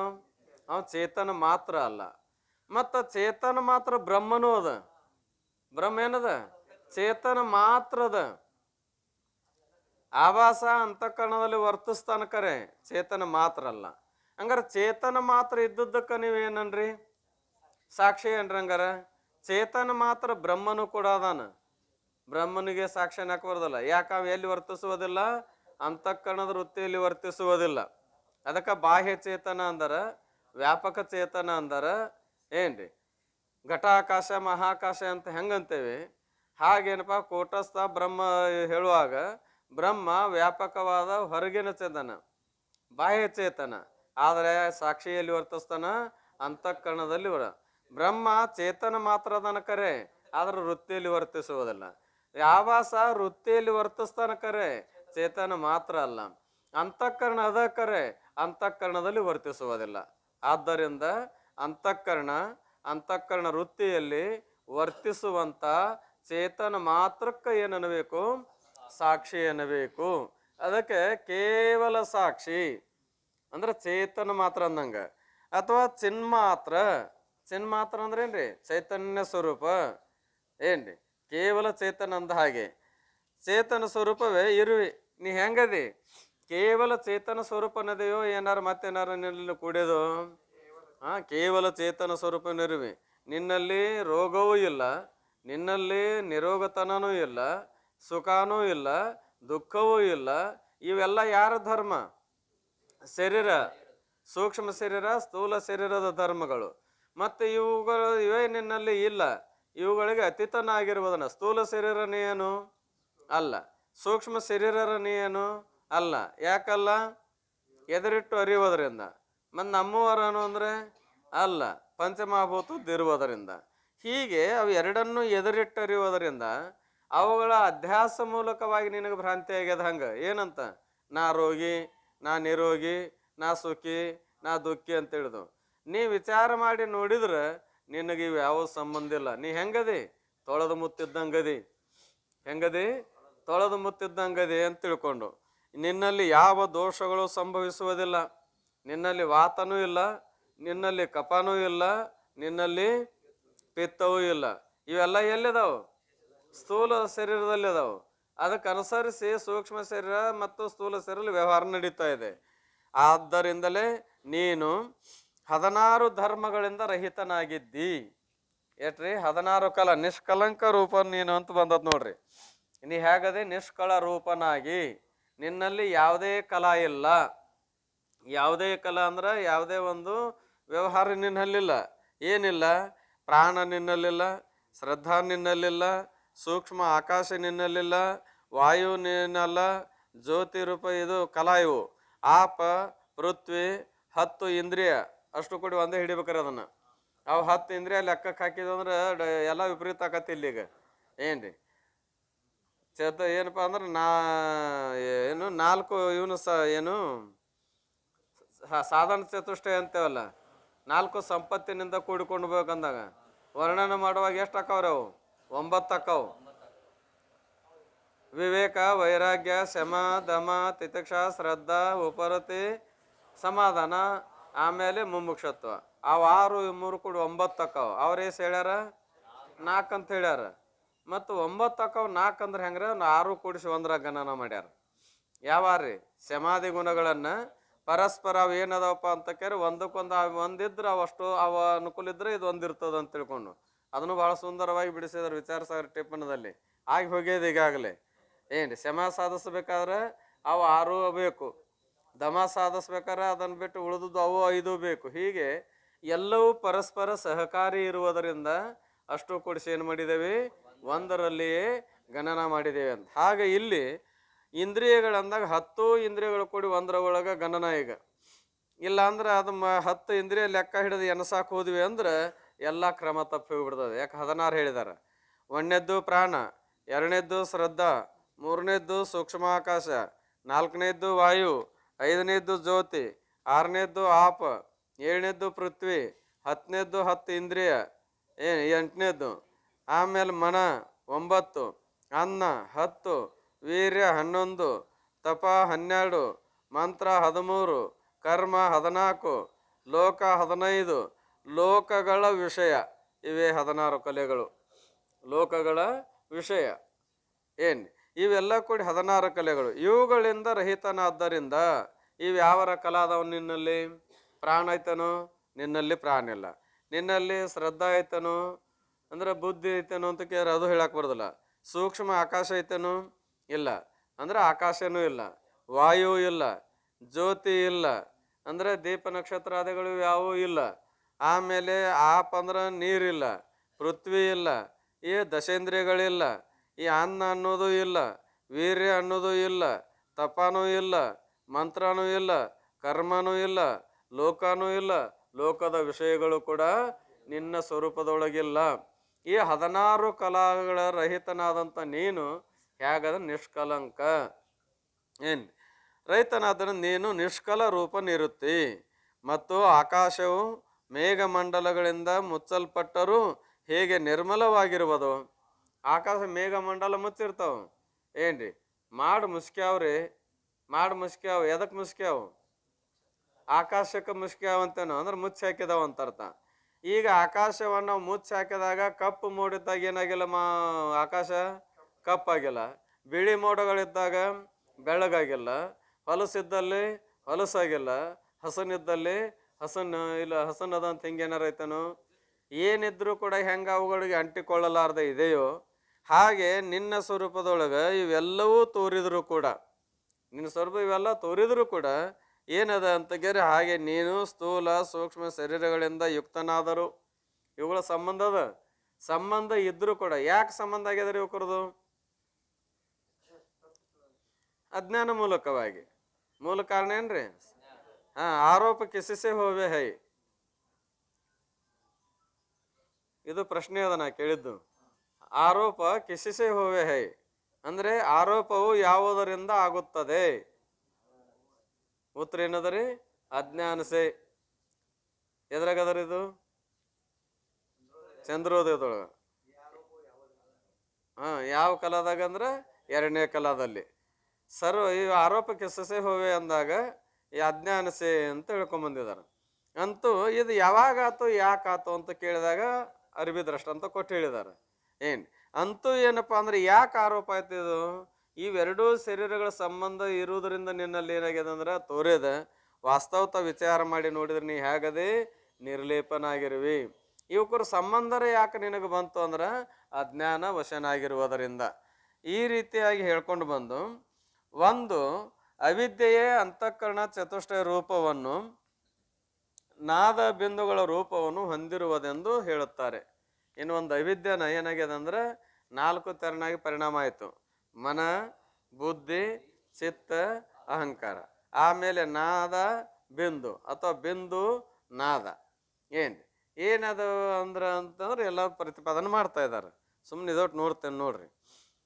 ಆದಿಯೇ ಮನ ಮೊದಲಂ ಬಳಸಂದು ಭೇದ ವಿಷಯದೊಳು ವ್ಯವಹರಿಪಂದು ಮನವೆನಿಪುದು ಸಂಶಯವಾದಂದು ಎನಿಪುದು ಮತ್ತೆ ನಿಶ್ಚಯವಾದಂದು ಅಹಮೆನಿಸುವುದು ಅಭಿಮಾನಿಸುವುದಂದು ಸಹಜಂ ಚಿತ್ತವುದು ಅವತರಿಪುದಂದು ಅರಿದಾರ್ಥವನ್ನು ಅನುಸರಿಸಲು ಉಸುರಲು ಬೇಕೆಂದು ಮೆರವಿಚ್ಛೆಯೊಳ ಪ್ರಕೃತಿಯೇ ಬೆಂದು ವಿರಳತೆಯ ಕಾಲದೊಳು ಉದಿಸಿರ್ದ ಪರನಾದವೇ ಸೂಕ್ಷ್ಮತೆ ಒಡೆದಿರ್ದ ಅದು ತಾನೊಡಲೊಳು ವಾಂಗ್ಮಯವಾಗಿ ಉದಿಸಿರ್ಪುದು ಅದು ಅರ್ಥಾನ್ವಯವಾಗಿ. ಏನಾಗಿದೆಪ್ಪ ಅಂತ ಕೇಳಿದರೆ ಆದಿ ಅಂದ್ರೆ ಮೊದಲು ಮನಮೊಡಲಂ ಬಳಸಂದು ಮನಸ್ಸು ಮತ್ತು ಒಡಲು ಅಂದ್ರೆ ಶರೀರ ಎರಡೂ ಕೂಡಿಕೊಂಡಾಗ ಭೇದ ವಿಷಯದಳು ವ್ಯವಹರಿಪಂದು. ಎರಡೂ ಕೂಡಿದಾಗ ಎಲ್ಲಿ ನಡೆದ್ರ ವ್ಯವಹಾರ? ಮನಸ್ಸು ಮತ್ತು ದೇಹ ಎರಡೂ ಕೂಡಿದಾಗನ ಏನು ನಡೆದಂದ್ರೆ ಭೇದ ವಿಷಯದೊಳು ವ್ಯವಹರಿಪೋದು. ದೇವರು ಬೇರೆ, ನಾ ಬೇರೆ, ನೀ ಬೇರೆ, ನಾ ಬೇರೆ, ಕಲ್ಲು ಬೇರೆ, ಕಟ್ಟಿಗೆ ಬೇರೆ, ಕಲ್ಲು ಕಟ್ಟಿಗೆನ ಬೇರೆ, ಕಲ್ಲು ಕಟ್ಟಿಗೆನ ಬೇರೆ, ನಾನ ಬೇರೆ, ಕಲ್ಲು ಕಟ್ಟಿಗೆನ ಬೇರೆ, ಪರಮಾತ್ಮ ಬೇರೆ. ಈ ಎಲ್ಲ ವ್ಯವಹರಿಸಿದಲ್ಲ ಎರಡೂ ಕೂಡಿದಾಗೋ ಎರಡೂ ಕೂಡಲಾರ್ದಾಗೋ? ಎರಡೂ ಕೂಡಿದಾಗ ವ್ಯವಹಾರ ಆಗೈತಂದ್ರೆ ಏನಾದಂಗಾಯ್ತು? ಎರಡೂ ಕೂಡಿದಾಗ ವ್ಯವಹಾರ ನಡೆದತ್ತಂದಾಗ ಏನಾಯ್ತು?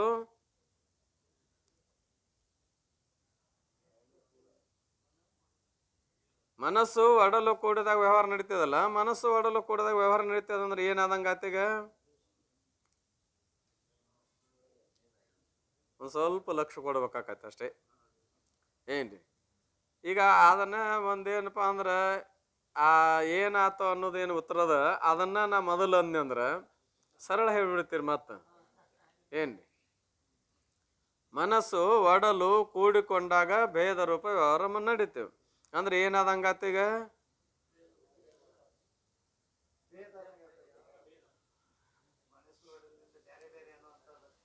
ಮನಸ್ಸು ಒಡಲು ಕೂಡಿದಾಗ ಏನಾದಂಗಾತು?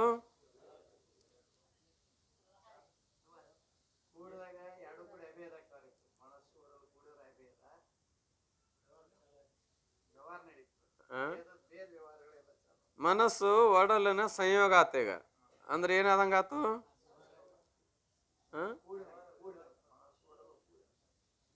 ಮನಸ್ಸು ಒಡಲು ಕೂಡಿದು ಕೂಡಿದ ಏನಾದಂಗಾತು? ಜನ್ಮ ರೀ. ಮತ್ತೇನು ಜನ್ಮ ಅಂದ್ರೆ ಅದಕ್ಕಂತೀರಿ? ಅವ್ರು ಬರ್ದಾರ ಸ್ಪಷ್ಟ, ಮನ ಒಡಲಂಬಳಿಸಂದು ಎರಡು ಕೂಡಲಾಗಿ. ಕೂಡಿದ್ರೆ ಅದಕ್ಕೆ ಏನಂದೇವ್ ನಾವು? ಜನನ ಅಂದೇವಿಲ್ಲ. ಮತ್ತು ಜನನವಾದ ಮೇಲೆ ಭೇದದ ವ್ಯವಹಾರ ನಡೆದದು ಏನಿಲ್ಲ? ಏನ್ರಿ ಸಂಯೋಗ. ಮತ್ತೆ ಎರಡು ಕೂಡ್ಯಾವ ಅಂದ್ರೆ ಏನು ಅರ್ಥ? ಜನ್ಮ ಅಂತ ಅರ್ಥ ಅಲ್ಲ. ಎರಡು ಕೂಡಿದಾಗ ಜನ್ಮ ಸಿದ್ಧತ್ತು. ಜನ್ಮ ಸಿದ್ಧವಾದಾಗ ಏನು ಸಿದ್ಧ ಆಗ್ಯದ? ಎಲ್ಲ ಭೇದದ ವ್ಯವಹಾರ ನಡೆದದ. ಏನು ನಡೆದಿಲ್ಲ? ಏನ್ರಿ ವ್ಯವಹಾರ ಬಂದು ಆಮೇಲೆ ಈ ವ್ಯವಹಾರ ಚಾಲು ಆದ ಮೇಲೆ ಆ ಅಹಮ್ಮ ಏನಂತ ತಿಳಿಸ್ಕೊಂತದ ಅಂತ ಕೇಳಿದ್ರೆ, ಸಂಶಯವಾದಂದು ಮನವೆನಿಪುದು. ಅದೇ ಏನನ್ನಿಸ್ಕೊಂಡು ಸಂಶಯವಾದಂದು.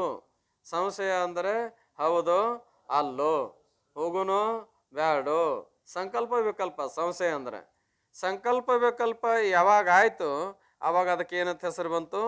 ಮನಸ್ಸು ಎಂದ ಹೆಸರು ಬಂತು. ಇನ್ನು ಯಾವಾಗ ನಿಶ್ಚಯವಾದಂದು, ನಿಶ್ಚಯ ಮಾಡ್ತೋ ಅವಾಗ ಅದಕ್ಕೆ ಏನಂತ ಹೆಸರು ಬಂತು? ಮತಿ ಎನಿಪುದು. ನಿಶ್ಚಯ ಮಾಡಿದಾಗ ಏನಂತಾರು? ಮತಿ ಅಂದ್ರೆ ಬುದ್ಧಿ ಎನಿಸ್ಕೊಂತು.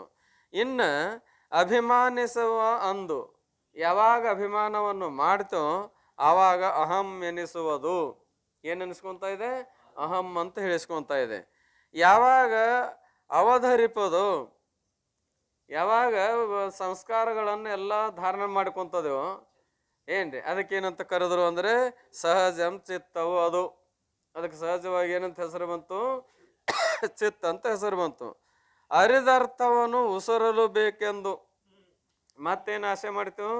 ಅರಿದ ಅರ್ಥವನ್ನು, ತಿಳಿಯಲ್ಪಟ್ಟಂಥ ಅರ್ಥವನ್ನು ಉಸುರಬೇಕೆಂದು ಹೇಳಬೇಕಂತ ಆಸೆ ಆದಾಗ ಮೆರೆವ ಇಚ್ಛೆಯುಳ ಪ್ರಕೃತಿಯೇ ಬಿಂದು. ಆ ಪ್ರಕೃತಿಯ ಈ ಮೆರೆವ ಅಂದ್ರೆ ಶೋಭಿಸುವಂಥ ಇಚ್ಛಾ ಉಳ್ಳದ್ದಾಯ್ತಲ್ಲ, ಆವಾಗ ಅದಕ್ಕೆ ಬಿಂದು ಅಂತ ಕರೆದ್ರು. ಹೇಳಿದ ಏನವ ಶಬ್ದಗಳ ಅರ್ಥವನ್ನು ಏನು ಅರಿದ ಅರ್ಥವನ್ನು, ತಿಳಿಯಲ್ಪಟ್ಟಂಥ ಅರ್ಥವನ್ನು ಹೇಳಬೇಕು ಅಂತ ಇಚ್ಛಾ ಮಾಡಿದಾಗ ಆವಾಗ ಏನಂತ ಹೆಸರು ಬಂತು? ಅದಕ್ಕೆ ಆ ಪ್ರಕೃತಿಗೆ ಬಿಂದು ಅಂತ ಹೆಸರು ಬಂತು. ವಿರಳತೆಯ ಕಾಲದೋಳು ಉದಿಸಿರ್ದ. ಏನು ವಿರಳತೆಯ ಅಂದ್ರೆ ಕಡಿಮೆ ಆಗಲಾರದಿರುವ. ವಿರಳತೆ ಪದಕ್ಕೆ ಏನು ಮಾಡ್ದಾನೆ? ಅವಕಾಶವಿದ್ದ ಕಾಲದಲ್ಲಿ. ವಿರಳತೆ ಅಂದ್ರೇನು? ಅವಕಾಶ ಇದ್ದಾಗ. ಏನಂದ್ರೆ ಕಾಲದೊಳು ಉದಿಸಿರ್ದ ಉತ್ಪತ್ತಿಯಾದ ಪರನಾದವೇ. ಅವಕಾಶದಲ್ಲಿ ಅಂದ್ರೆ ಆಕಾಶದಲ್ಲಿ ಆ ಶಬ್ದ ಉತ್ಪತ್ತಿ ಆಗೋದಿಲ್ಲೋ ಏನ್ರಿ? ಅದಕ್ಕೆ ಶಿರಾಕಾಶ ಅಂತ ಕರೆದಿದ್ದಾರೆ. ಆಕಾಶದ ಮುಖ್ಯ ಭಾಗ ಏನಾಗ್ಯದ್ರಿ? ಶಿರಾಕಾಶ. ಯಾಕಪ್ಪ ಶಿರಾಕಾಶ ಅಂದ್ರೆ ಅದಕ್ಕೆ ಅನಾಹತ ಶಬ್ದಕ್ಕೆ ಆಶ್ರಯ ಕೊಟ್ಟಿದ್ದರಿಂದ. ಆಕಾಶ ಅವಕಾಶ ಕೊಟ್ಟೋದೇ ಇಲ್ಲೋ ಶಬ್ದಕ್ಕೋ ಮತ್ತೆ ಅದಕ್ಕೋ? ಶಬ್ದಕ್ಕೆ ಅದೇನು ಮಾಡಿದಪ್ಪ ಅಂತ ಕೇಳಿದ್ರೆ ಅಲ್ಲಿ ಆಶ್ರಯ ಕೊಟ್ಟಿದ್ರೆ ಅದಕ್ಕೆ ಪರನಾದವೇ ಏನ್ರಿ ಕಾಲದೊಳು ಉದಿಸಿರ್ದ ಪರನಾದವೇ ಸೂಕ್ಷ್ಮತೆ ಒಡೆದು ಇರ್ದು. ಅಂದ್ರೆ ಸೂಕ್ಷ್ಮತೆ ಒಡೆದು ಇರ್ದ ಪರನಾದವೇ. ಅದಕ್ಕೆ ಸೂಕ್ಷ್ಮತೆಯನ್ನು ಹೊಂದ್ಕೊಂಡಿರುವುದರಿಂದ ಏನಂತಾರು? ಪರನಾದ ಅಂದರು. ಪರನಾದ ಅಂದ್ರೆ ಶ್ರೇಷ್ಠವಾದ ನಾದ. ಅನಾಥ ಶಬ್ದ ಶ್ರೇಷ್ಠವನು ಕನಿಷ್ಠ? ಶ್ರೇಷ್ಠವಾದ ನಾದ. ಇದು ತಾನು ಒಡಲೊಳು ವಾಂಗ್ಮಯವಾಗಿ ಮತ್ತು ಅದೇ ಏನಾಯಿತು ಈ ಶರೀರದಲ್ಲಿ ವಾಣಿ ರೂಪದಿಂದ ತೋರುವುದರಿಂದ. ವಾಂಗ್ಮಯ ಅಂದ್ರೆ ವೈಖರಿ. ಏನಂದ್ರೆ ವಾಣಿಯಿಂದ ಹೊರಡಲ್ಪಟ್ಟಂಥ ಶಬ್ದಕ್ಕೇನಂತಾರ? ವೈಖರಿ ವಾಣಿ ಅಂತಾರ. ವಾಂಗ್ಮಯಿ ಅಂತ ಕರಿತಾ ಇದ್ದಾರೆ. ವಾಂಗ್ಮಯವಾಗಿ ಉದಿಸಿರ್ಪುದು ಅದು ಅರ್ಥಾನ್ವಯವಾಗಿ. ಅರ್ಥದಿಂದ ಯುಕ್ತವಾಗಿ ಉದಿಸಿದೋ ಅನರ್ಥದಿಂದ? ಅರ್ಥದಿಂದ ಕೂಡಿಕೊಂಡು ಉದಿಸಿದ. ಅದ ಟೀಕಾ ನೋಡ್ರಿ. ಅವಿದ್ಯೆಯು ದೇಹದೊಡನೆ ಯುಕ್ತವಾಗಿ ಘಟಪಟಾದಿ ಭೇದರೂಪ ಜಗತ್ತಿನಲ್ಲಿ ವ್ಯವಹಾರವನ್ನು ಮಾಡುತ್ತಿರುವ ಕಾಲದಲ್ಲಿ ಇದು ಹಗ್ಗವೋ ಅಥವಾ ಹಾವೋ ಎಂಬ ದ್ವಿಲಕ್ಷಣಾತ್ಮಕ ಸಂಶಯವೆಂದಾಯಿತು. ಏನು ದ್ವಿಕೋಟಿ ಜ್ಞಾನಕ್ಕೂ ಸಂಶಯಕ್ಕೆ ಎರಡು ರೀತಿ, ಹೌದೋ ಅಲ್ಲೋ, ಹೌದೋ ಅಲ್ಲೋ. ಇದಕ್ಕೆ ದ್ವಿಕೋಟಿ ಅಂತಾರ, ಅಂದ್ರೆ ಇದಕ್ಕೆ ಸಂಶಯ ಅಂತಾರೆ. ಇದು ಆಯಿತು. ಅಂದು ಆ ವಿದ್ಯೆಯು ಮನಸ್ಸೆಂಬ ಹೆಸರನ್ನು ಪಡೆಯಿತು. ಈ ಸಂಶಯವಾಗಿ ಬಂತು ಅವಾಗ ಏನಂತ ಹೆಸರು ಬಂತು? ಅದಕ್ಕೆ ಮನಸ್ಸು ಅಂತ ಹೇಳಿಸ್ಕೊಂತು. ಇದು ಹಾವು ಅಲ್ಲಕ್ಕಿಂತ ಹಗ್ಗವೇ ಎಂದು ನಿಶ್ಚಯ ಮಾಡಿದಾಗ, ಹಾವಲ್ಲೋ ಮರ ಹಗ್ಗನ ಇದು ಅಂತ ನಿಶ್ಚಯ ಮಾಡಿದ. ಏನಂತ ಹೆಸರು ಬಿತ್ತರಿ? ಬುದ್ಧಿ ಅಂತೇಳಿದವು. ಬುದ್ಧಿ ಎಂಬ ನಾಮವನ್ನು ಹೊಂದಿತು. ಮತ್ತು ಉಕ್ತ ಅವಿದ್ಯೆಯ ಹಗ್ಗವನ್ನು ತಿಳಿದವನು ನಾನೇ ಎಂದು ಅಭಿಮಾನಿಸುತ್ತಿರಲಿಕ್ಕೆ. ಅದನ್ನ ಅರ್ಥ ಅವ್ರು ಯಾರು? ನಾನು ಅಂತೇನು ಬಂತಲ್ಲ, ಅಹಂಕಾರ ಎಂದು ಕರೆಸಿಕೊಂಡಿತು. ಆಮೇಲೆ ಬಳಿಕ ಈ ಹಗ್ಗವನ್ನು ಪೂರ್ವದಲ್ಲಿ ನಾನೇ ಹೊಸದಿಟ್ಟಿದ್ದೆ. ಇದನ್ನ ಯಾರು ಇಟ್ಟಿದ್ರು? ನಾನೇ ಇಟ್ಟಿದ್ನು ಮರ, ಮರ್ತ ನನಗ ಹಿಂಗಾತ್ ನೋಡು ಅಂತಾನ. ನಾನೇ ಇಟ್ಟಿದ್ದೆ ಪೂರ್ವದಲ್ಲಿ. ಪೂರ್ವದಲ್ಲಿ ನಾನೇ ಇಟ್ಟಿದ್ದೆ ಅಂತ ಹೇಳ್ಬೇಕಾಗಿ ಸಂಸ್ಕಾರಯುಕ್ತವಾಗಿ ಸಂಸ್ಕಾರ ಇರಲಾರ್ದು. ಆ ಪೂರ್ವದಲ್ಲಿ ಹಗ್ಗದ ಅನುಭವ ಆಗ್ಯದ, ಅನುಭವ ನಷ್ಟವಾಗಿ ಅದರ ಸಂಸ್ಕಾರ ಉಳ್ದದ. ಆ ಸಂಸ್ಕಾರಕ್ಕೆ ಆಶ್ರಯ ಯಾವುದು ಅಂತ ಕೇಳಿದ್ರೆ ಚಿತ್ತ. ನಾನೇ ಇಟ್ಟಿದ್ನು ಮಾರ ಅಂತ ಹೇಳ್ತಾನಂದ್ರೆ ಏನರ್ಥ? ಚಿತ್ತ ಅಂತ ಸಿದ್ಧ ಆಯ್ತು. ಏನ್ರಿ? ಹೊಸದಿಟ್ಟಿದ್ದೇನೆಂದು ಸ್ಮರಣವಾಗುತ್ತದೆ. ಈ ಸ್ಮರಣಕ್ಕೆ ಕಾರಣೀಭೂತವಾಗಿ ಸಂಸ್ಕಾರವಿರುವುದು. ಸ್ಮರಣ ಆಗ್ಬೇಕಾರೆ ಏನು ಬೇಕ್ರಿ? ಸಂಸ್ಕಾರ ಬೇಕು. ಈ ಸಂಸ್ಕಾರವನ್ನು ಪ್ರಯತ್ನವಿಲ್ಲದೆ ಸಹಜವಾಗಿ ತನ್ನಲ್ಲಿಟ್ಟುಕೊಳ್ಳುವುದರಿಂದ, ಏನಾರ ಪ್ರಯತ್ನ ಮಾಡ್ಯವನು ಅದರ ಅನುಭವ ಮಾಡಿ ಆಮೇಲೆ ಅದರ ಸಂಸ್ಕಾರ ಹಿಡಿದಿಟ್ಕೋಬೇಕು ಅಂತ ಏನಾರ ಪ್ರಯತ್ನ ಮಾಡ್ಯವನು ಸಾಧ್ಯ ಇಲ್ಲ. ಏನಾದರೂ ವ್ಯವಹಾರ ಮಾಡ್ಬೇಕಾದ್ರೆ ನಾವು ಪ್ರಯತ್ನ ಮಾಡೇವು ಅನ್ಬೋದು, ಆರ ಸಂಸ್ಕಾರ ಉಳಿಸ್ಕೊಳ್ಳೋಕೆ ಪ್ರಯತ್ನ ಇಲ್ಲ. ಅದಕ್ಕೆ ಸಹಜವಾಗಿ ಉಳಿದಿರ್ತಾ ಇದೆ. ಚಿತ್ತೆಂಬ ನಾಮವನ್ನು ಪಡೆಯಿತು. ಮೊದಲು ನಾನು ಹೊಸದಿಟ್ಟ ಹಗ್ಗವನ್ನೇ ಹಾವು ಎಂದು ತಿಳಿದುಕೊಂಡಿದ್ದೆನು ಎಂಬ ಈ ಅರ್ಥವನ್ನು ಎರಡನೆಯವರಿಗೆ ತಿಳಿಸಬೇಕಂದು. ನಾನಾ ಹೊಸದಿಟ್ಟಿನ ಮರ ಅದು ಹಾವು ಅಂತ ತಿಳ್ಕೊಂಡು ಇನ್ನೊಬ್ರಿಗೆ ತಿಳಿಸ್ಬೇಕಂದು. ಉಸುರಬೇಕಂದ್ರೆ ಏನ್ರಿ? ಹೇಳಬೇಕೆಂದು. ಇಚ್ಛಾ ಉತ್ಪನ್ನವಾಗಲು ಉಕ್ತ ಅವಿದ್ಯೆಯೇ ಬಿಂದು. ಈ ಇಚ್ಛಾ ಏನು ಉತ್ಪತ್ತಿ ಅಲ್ಲ, ಅವಿದ್ಯೆಗೆ ನಿಂತು ಕರೀತಾರ, ಬಿಂದು ಅಂತಾರ ಎಂಬ ಹೆಸರನ್ನು ಪಡೆಯಿತು. ಬಳಿಕ ಸ್ವಲ್ಪ ಅವಕಾಶತೆಯುಳ್ಳ ಕಾಲದಲ್ಲಿ ಅದೇ ಅವಿದ್ಯೆಯಿಂದ ಪರನಾದವು ಜನಿಸಿತು. ಒಂದು ಸ್ವಲ್ಪ ಅವಕಾಶ ಸಿಕ್ಕಾಗ ಏನಾಯ್ತು? ಪರನಾದ ಉತ್ಪತ್ತಿ ಆಯಿತು. ಅವಾಗ ಏನಂತ ಕರೀತಾರ? ಆ ಪರನಾದವು ಅತಿ ಸೂಕ್ಷ್ಮವಾಗಿಯೂ ಶರೀರದೊಳಗೆ ಪಶ್ಯಂತಿ, ಮಧ್ಯಮ, ವೈಖರಿ ರೂಪ, ವಾಂಗ್ಮಯವಾಗಿಯೂ ಶಬ್ದಾರ್ಥದಿಂದ ಒಡಗೂಡಿದ್ದಾಗಿಯೂ ತೋರುವುದು. ಏನ್ರಿ? 4 ಹೆಸರು ಬಂದು ಎದಕ್ಕೆ? ಆ ಶಬ್ದಕ್ಕೆ. ಏನೇನಂತ? ನಾದಕ್ಕೆ. ನಾದ ಅಂದರೆ ಶಬ್ದ. ಆ ಶಬ್ದಕ್ಕೆ 4 ಹೆಸರೇನು? ಒಂದು ಪಶ್ಯಂತಿ ವಾಚ, ಒಂದು ಮಧ್ಯಮ ವಾಚ, ಒಂದು ವೈಖರಿ ವಾಚ, ಇನ್ನೊಂದು ಏನ್ರಿ? ಪರಾವಾಣಿ. ಮೊದಲು ಪರಾವಾಣಿ, ಆಮೇಲೆ ಪಶ್ಯಂತಿ, ಆಮೇಲೆ ಮಧ್ಯಮ, ಆಮೇಲೆ ವೈಖರಿ ವಾಣಿ. ಅಂದ ಎಲೈ ಶಿಷ್ಯನೇ, ಈ ಮನ, ಬುದ್ಧಿ, ಚಿತ್ತು, ಅಹಂಕಾರ, ಬಿಂದು, ಪರನಾದಗಳೆಲ್ಲ ನಿನ್ನಾಶ್ರಿತವಾದ ಅವಿದ್ಯೆಯಿಂದಲೇ ಕಲ್ಪಿಸಲ್ಪಟ್ಟಿರುವು. ನಿನ್ನ ಆಶ್ರಿತ ಇದ್ದದ್ದು ಯಾವುದು? ಅವಿದ್ಯೆ ಅಂದ್ರೆ ಅಜ್ಞಾನ. ಆ ಅಜ್ಞಾನದಿಂದ ಉತ್ಪತ್ತಿ ಆದದ್ದು ಏನು? ಮತ್ತೆ ಅದರಿಂದಲೂ ಆ ಅಜ್ಞಾನ ಮೂಲಕ ಅವೆಲ್ಲ ಕಲ್ಪನಾ ಅದಾವು, ವಾಸ್ತವತ ಅಸ್ತಿತ್ವ ಇವಕ್ಕೆ ಇಲ್ಲ. ನೀನು ಇವುಗಳ ಭಾವಾಭಾವಗಳನ್ನು ಬೆಳಗುತ್ತಾ ಮತ್ತು ಇವು ಇದ್ದದ್ದನ್ನು ಅರಿತಿ, ಇಲ್ಲದ್ದನ್ನು ಅರಿತಿ. ಈ ಭಾವ ಅಭಾವಗಳನ್ನು ಬೆಳಗುತ್ತಾ ಇವುಗಳಿಂದ ತಿಳಿಸಿಕೊಳ್ಳದೆ ಅವು ನಿನ್ನನ್ನು ಅರಿತವನು ಇಲ್ಲ. ನೀ ಅವಕರ ಭಾವವನ್ನು ಅರಿತಿ, ಅಭಾವವನ್ನು ಅರಿತಾ ಇದೆ. ಅರಿತಿ ಅಂದಮೇಲೆ ಕೇವಲ ಸಚ್ಚಿದಾನಂದ ನಿರ್ವಿಕಾರ ಸ್ವಯಂ ಪ್ರಕಾಶ ರೂಪ ನಿವೃತ್ತಿ. ನೀನದೆ ಅಂತ ಕೇರೆ ಕೇವಲ ಸಚ್ಚಿದಾನಂದ. ಏನೇ ಆ ಅಪೇಕ್ಷಿತವಾದ ಸಚ್ಚಿದಾನಂದ ಸ್ವರೂಪ ನೀ ಅಲ್ಲ, ನಿರಪೇಕ್ಷಿಕವಾದಂಥ ಸಚ್ಚಿದಾನಂದ ಸ್ವರೂಪ ನಿಂದು. ಇದು ಅದ ಅಂತ ಹೇಳಿಸ್ಕೊಂತದ. ಅಪೇಕ್ಷಿಕವೇನು ಸ್ವತಂತ್ರದ ಆತ್ಮನ ಸತ್ತಾ ಪಡ್ಕೊಂಡದ ಅಂತ ಹೇಳಿಸ್ಕೊಂತದ. ಆದ್ರೆ ನೀ ಹೆಂಗದಿ? ನಿರಪೇಕ್ಷಿಕವಾದ ಸದ್ರೂಪ ನೀನಿದ್ದಿ. ಇದು ಅದ ಅಂದಮೇಲೆ ತೋರ್ತದ ಅಂತ ಹೇಳಿಸ್ಕೊಂತದ. ಆಪೇಕ್ಷಿಕವಾಗಿಯೋ ಏನು ಸತಾದನೋ? ನೀ ಮಾತ್ರ ಹೆಂಗದಿ? ನಿರಪೇಕ್ಷಕವಾಗ್ಯದಿ. ಆಮೇಲೆ ಆನಂದ ಸ್ವರೂಪ ಅದ ತೋರ್ತದ, ಬೇಕಾಗ್ಯದಂದ್ಮೇಲೆ ಆನಂದ ಗೋಚರ ಆಕತಿ. ಹಂಗೆ ನೀ ಇದೇನು? ನೀನು ನಿರಪೇಕ್ಷಕವಾದ ಆನಂದ ಸ್ವರೂಪದಿ. ಅವು ವಿಕಾರಯುಕ್ತ ಅದಾವು. ಯಾವ್ರಿ? ದೇಹಾದಿ ಪ್ರಪಂಚ ಎಲ್ಲ ಏನದ? ವಿಕಾರಗಳಿಂದ ಕೂಡಿಕೊಂಡವು. ನೀ ಹೆಂಗದಿ? ನಿರ್ವಿಕಾರ, ಯಾವುದೇ ವಿಕಾರಗಳು ನಿನಗಿಲ್ಲ. ಆಮೇಲೆ ಸ್ವಯಂ ಪ್ರಕಾಶ ರೂಪ ನಿವೃತ್ತಿ. ಇವೆಲ್ಲ ಪರಪ್ರಕಾಶ. ಇವೆಲ್ಲ ವ್ಯವಹಾರ ಮಾಡ್ಬೇಕಾರೆ ಅರಿಬೇಕಾರೆ ಎದರಿಂದ? ಆತ್ಮನ ಸತ್ತಾಕೊಂಡು ತೆಗೆದುಕೊಂಡು ಅರಿಯೋದು ವ್ಯವಹಾರ ನಡೆದದು. ಏನು ಆತ್ಮನ ಸತ್ತ ಇರಲಾರ್ದು? ಆತ್ಮನ ಸತ್ತ ತೆಗೆದುಕೊಂಡು. ಆದ್ರೆ ನೀ ಏನದಿ? ಸ್ವತಂತ್ರ ಸತ್ತ ಉಳ್ಳುವನು ಆಗಿರೋದ್ರಿಂದ ಸ್ವತಂತ್ರ ಪ್ರಕಾಶ ಮಾಡ್ತೀಯ, ಹೊರತಾಗಿ ನೀ ಪರಪ್ರಕಾಶ ಉಳ್ಳವನು ಅಲ್ಲ ಎಂಬ ತಾತ್ಪರ್ಯವು. ಈ ರೀತಿಯಾಗಿ ನೀ ಏನದಿ ಅಂತ ಕೇಳಿದರೆ ಇವ್ಯಾವೂ ನಿನ್ನಲ್ಲಿಲ್ಲ. ವಾಕು, ಪರೆ, ಪಶ್ಯಂತಿ, ಮಧ್ಯಮ, ವೈಖರಿ ಎಂದು 4 ಪ್ರಕಾರವಾಗಿರುವುದು. ವಾಕು ಅಂದ್ರೆ ವಾಣಿ. ಅದೆಷ್ಟು ಪ್ರಕಾರದ? 4. ಪರ, ಪಶ್ಯಂತಿ, ಮಧ್ಯಮ, ವೈಖರಿ ಎಂದು. ಮತ್ತು ವೈಖರಿ ವಾಕ್ಯ ಸಂಸ್ಕಾರಕ್ಕೆ ಕಾರಣವಾಗಿರುವುದು, ಸಂಸಾರಕ್ಕೆ. ವೈಖರಿ ವಾಣಿ ಎದಕ್ಕೆ ಕಾರಣ ಆಗ್ಯದ?